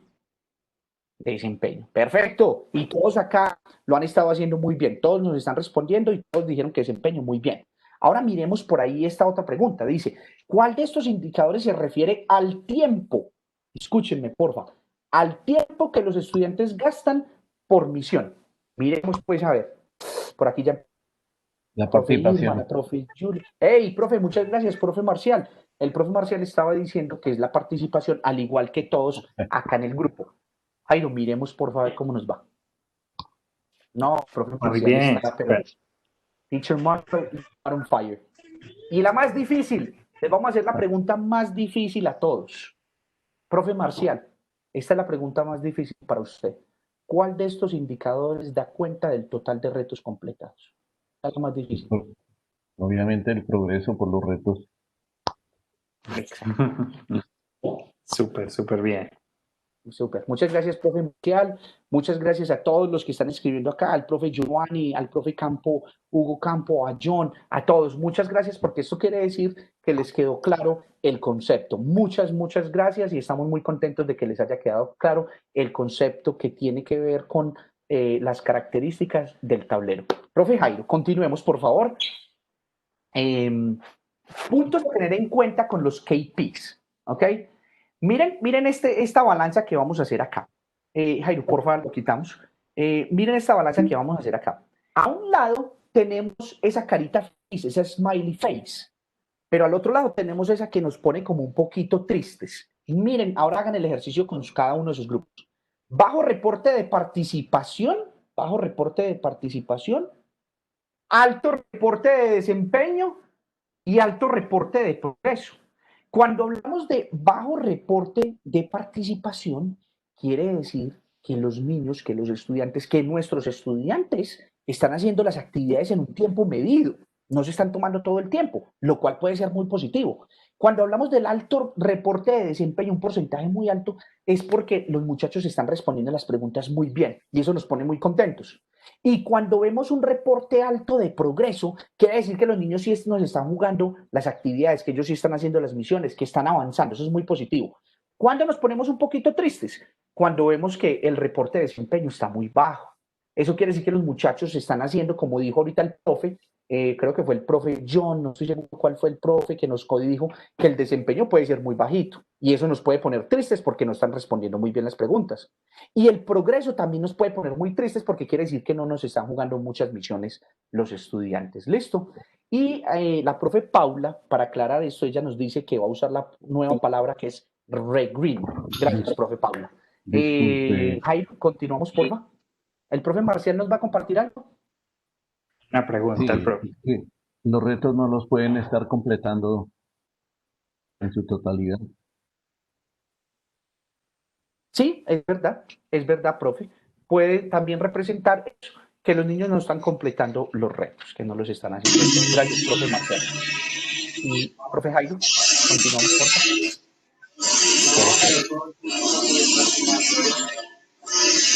Profe, de pronto el profe Julio nos colabora con él. Gracias.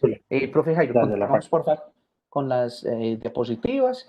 Ya aquí nos dijo la profe que regreen. Regreen dijeron los profes. Ahora sí, Jairo, le doy la palabra, compañero. Muchas gracias. Ya, profes, para terminar, un comentario que hice ahorita en el chat, y es que pues ya estamos muy cerca del final, ya vamos a terminar. No se vayan a ir porque ahorita les vamos a liberar un link que es un formulario para marcar la asistencia. Recuerden que es muy importante que todos marquen la asistencia, entonces, porfa, vamos a esperar los 10 minuticos que nos quedan y ya les compartimos ese link.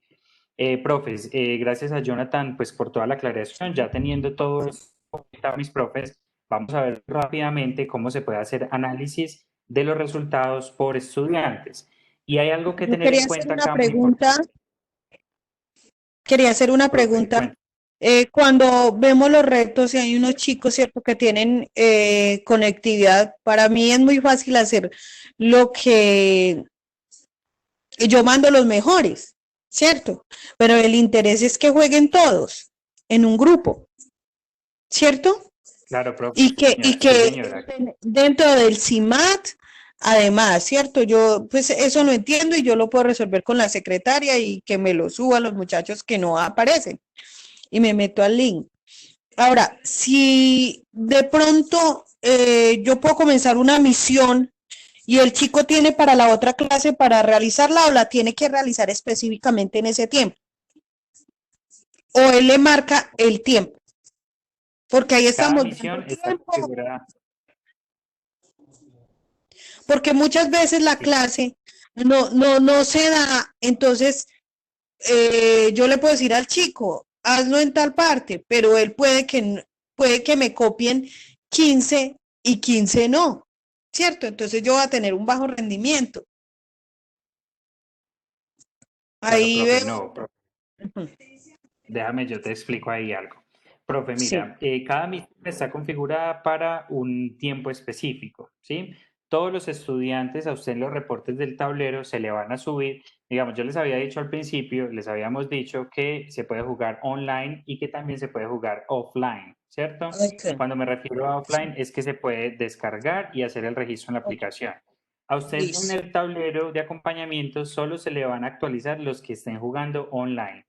Para que se le actualice todo el grupo de estudiantes, ellos en algún momento tienen que conectarse a alguna red de Wi-Fi o de datos y automáticamente se van a subir los datos de la plataforma. Entonces, lo que estaba explicando el profe Jonathan acá no era el tiempo o en qué momento hacerlo, digamos, profe, eso es totalmente autonomía tuya, como tú vayas a trabajar las misiones con ellos, si van a hacer ejercicios extra clase, si van a hacer ejercicios durante las clases. Eso ya lo manejas tú, mi profe. Lo que nos está reportando acá es que en el momento, así sea a las 10 o 11 de la noche, que el estudiante empezó a jugar, se demoró de 10 minutos que tenía para hacer un juego cualquiera, él se demoró 5 o se demoró 7 o se demoró los 10, ¿sí? Esos son los reportes que nos va a la plataforma. Pero ¿en qué momento jugarlo, profe? ¿Qué ayuda pedagógica les vas a dar tú? Si se hacen clases, si se hace como una actividad extracurricular, eso lo maneja cada uno, ¿cierto? Digamos que eso queda al criterio de cada profe. Lo único que nos va a reportar este dashboard es que en el momento que el estudiante inició el juego, sea a las 3 de la mañana o a las 9 de la noche, él se demoró 5 minutos, se demoró 7 minutos o se demoró efectivamente los 10 que tenía, profe Isabel. ¿Sí? Ya. Listo. Ok, muchas profe. Gracias por la aclaración. Bueno, gracias a ti, profe. Bueno, mis profes, entonces, cuando hablamos de estudiantes activos y estudiantes inactivos, algo para tener en cuenta es que los estudiantes activos son los que efectivamente descargaron la aplicación y están jugando en ella en línea. Entonces, en línea, recuerden, nos va a permitir que todos los datos estén alimentando este dashboard for teachers.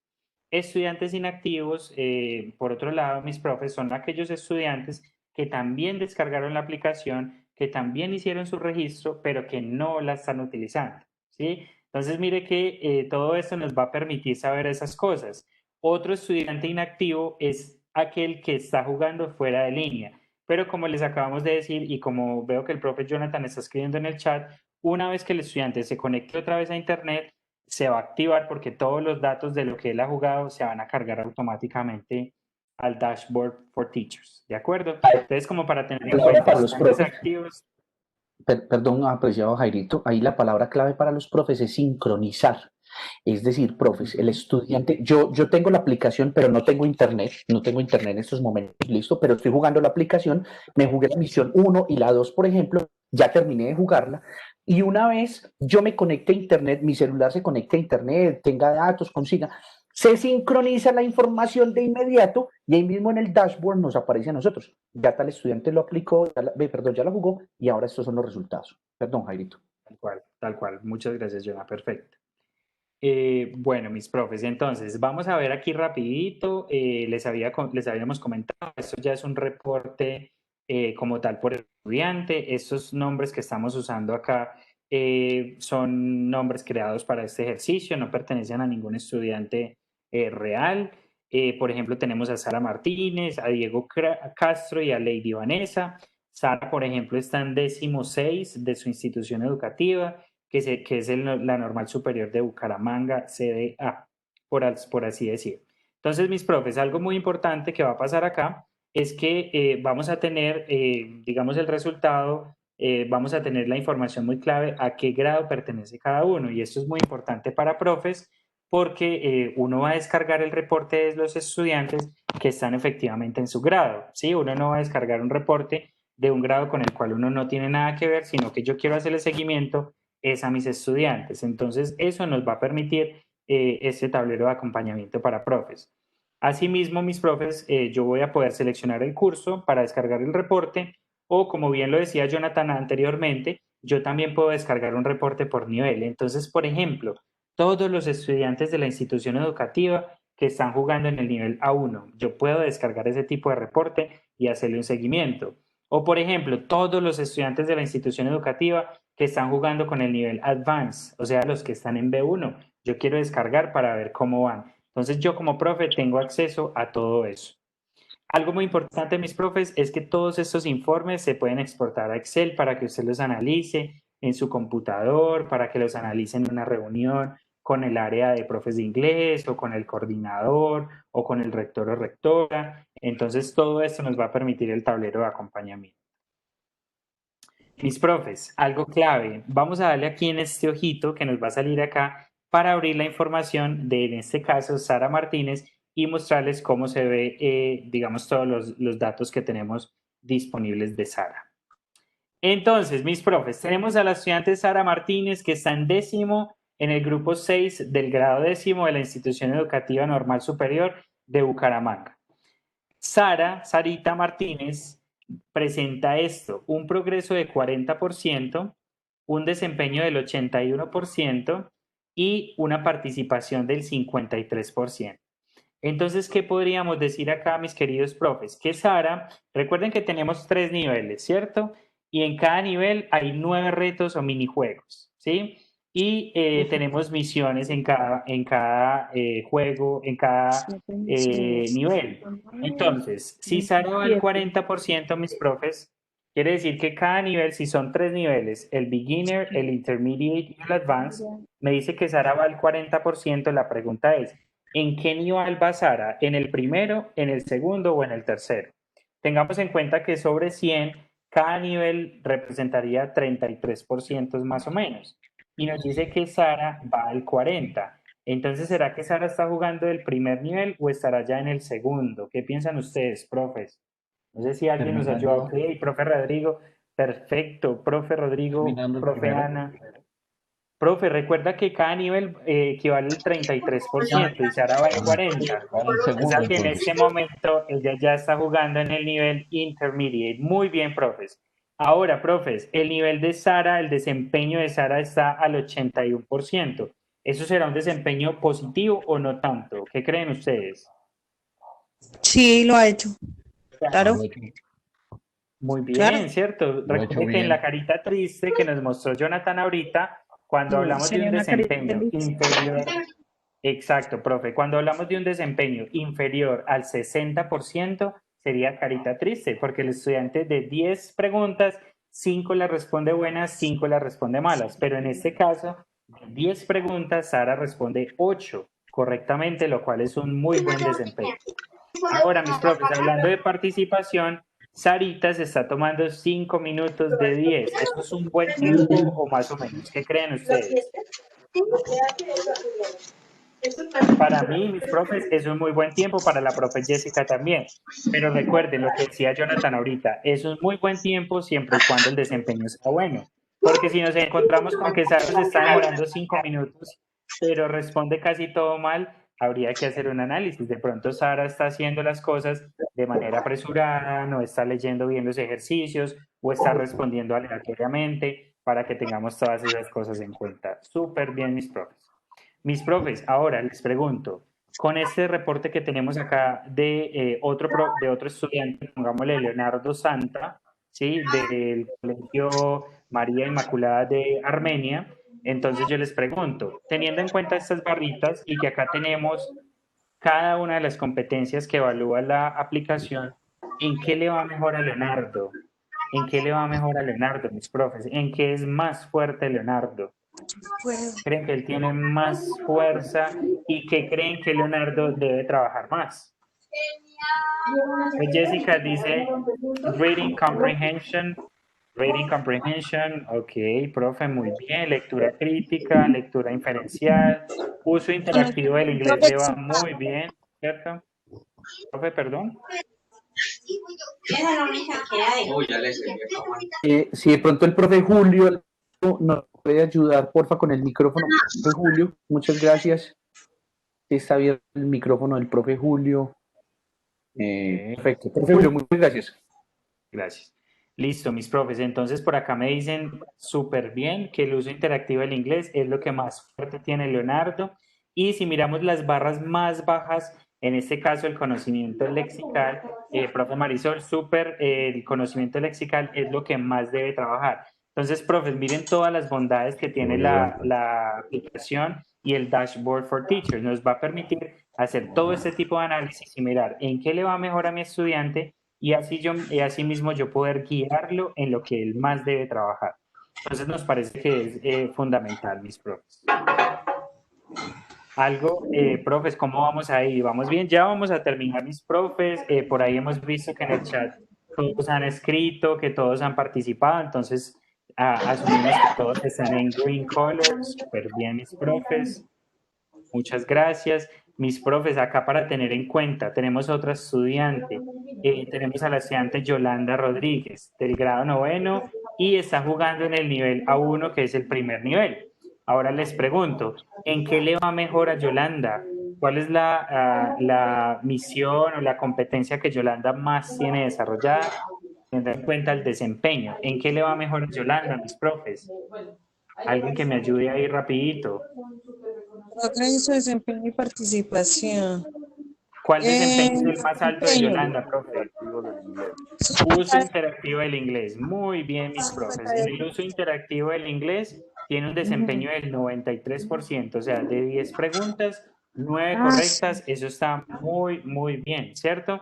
Fuera de eso, mis profes, se toma muy poco tiempo, o sea, le va muy bien, conoce muy bien porque se toma muy poco tiempo y casi todo lo responde bien.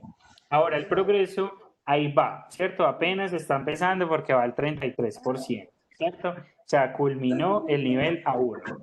Conocimiento lexical, mis profes, tiene un desempeño de 58%. ¿Eso es un desempeño bueno o regular? 58%, profes.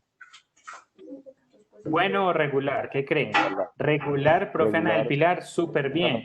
Y fuera de eso, tener en cuenta, se está tomando muy poco tiempo. Quiere decir que Yolanda no está haciendo los ejercicios, digamos, leyendo muy bien, analizando, sino que quizás los hizo de manera aleatoria. Se tomó menos de la mitad del tiempo, pero también solo responde 5 preguntas correctas, ¿cierto? Muy bien, profe Mauricio, súper. Y en conocimiento comunicativo, mis profes, también le va súper bien, 9 de 10 respuestas correctas y la participación es muy baja, o sea, en 3 minutos hizo todo y lo hizo de muy buena manera.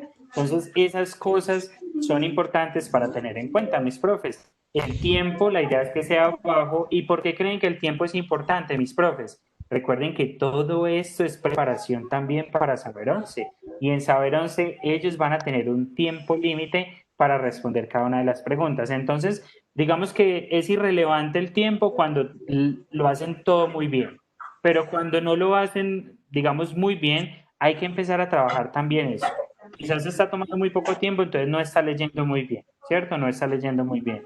O la otra, mis profes, es a los que le va muy bien, tratemos de hacerlo en menor tiempo porque en la prueba Saber 11 usted va a tener tantos minutos para hacer cada uno de esos ejercicios. Todo esto, mis profes, nos va a permitir trabajar en esa línea. Mis profes, entonces la pregunta es, ¿para qué se utiliza este tablero de acompañamiento? Ya todo lo hemos hablado el profe Jonathan y yo. Bien, profe, para verificar cuántos de los estudiantes están utilizando la aplicación, recuerden estudiantes activos e inactivos, para determinar problemas que hayan tenido con las misiones, o sea, en qué les va bien a mis estudiantes, en qué tienen mayores dificultades, para identificar las fortalezas de cada estudiante. Perfecto, mis profes, ese es el objetivo principal del tablero de acompañamiento, que nosotros podamos ver que la estudiante Sara en la parte lexical tiene dificultades y yo tengo que trabajarle a Sara esa parte lexical. Por último, para decidir qué acciones pedagógicas tomar a fin de ayudarles a los estudiantes a superar las dificultades. Recuerden, mis profes, que cuando hablábamos de Formative y Summative Assessment tiene esa bondad. Tomamos decisiones a partir de algunos resultados, ¿cierto? Implementamos action plans, planes de acción que tengan oportunidades de mejora para todos y estrategias para que ellos mismos mejoren. Mis profes, con esto terminamos. ¿Cómo nos registramos en el dashboard? Les vamos a copiar este enlace que tenemos acá. No sé si Jonathan nos colabora copiándolo en el chat. La idea es no hacerlo en este momento. Ustedes lo pueden hacer en la tarde con su tutor. En caso de que tengan algún inconveniente, le escriben al tutor. Nosotros estamos para ayudarles, mis profes. Recuerden que ingresamos allí. Vamos a escoger el rol de docente. Todos estamos registrados como docentes porque hacemos parte pues del sistema educativo.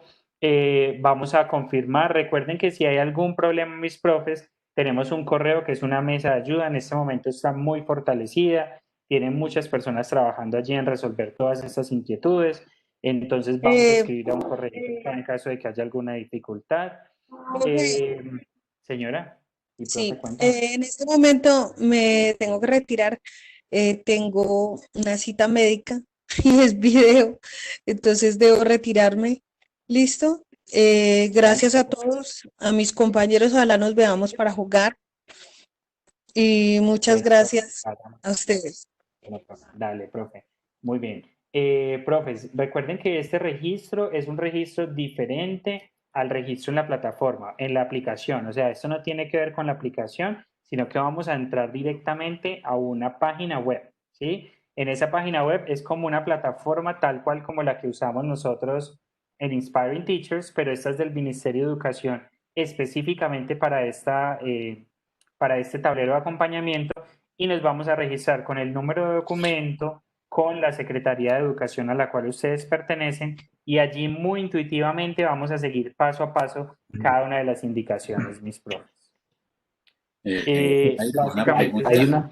Hay una pregunta del profe Hugo. Sí. No, es que les había escrito en el chat que no entendía lo del registro, entonces creo que es acá, entrar ahí donde dice contenidos Colombia Aprende.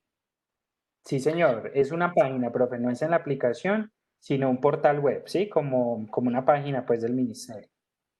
Yo ya se le voy a volver a escribir al profe Hugo. Yo les acabé de pegar acá el link, profe Hugo, pero entendemos que como se escribe, como varios escribimos, entonces se nos va perdiendo el link.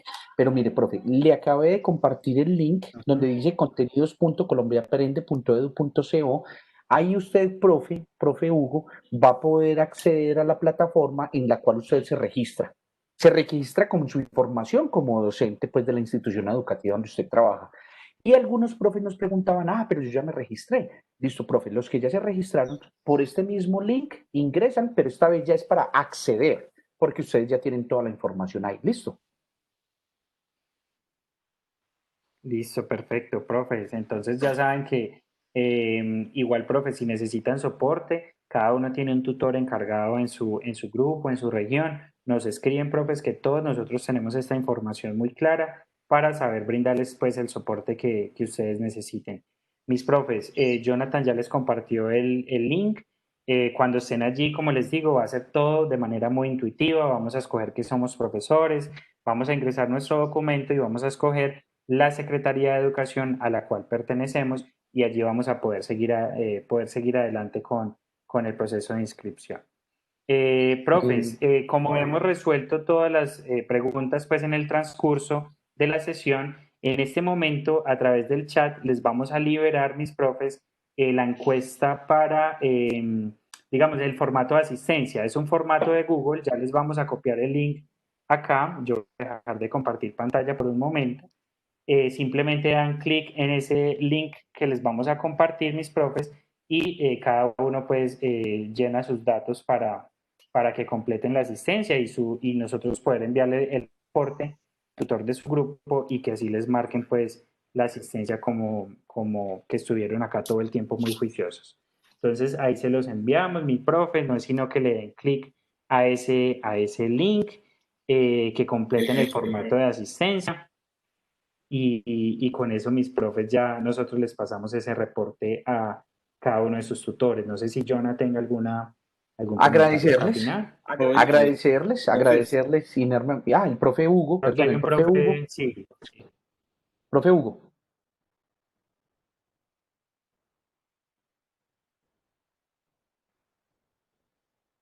Creo.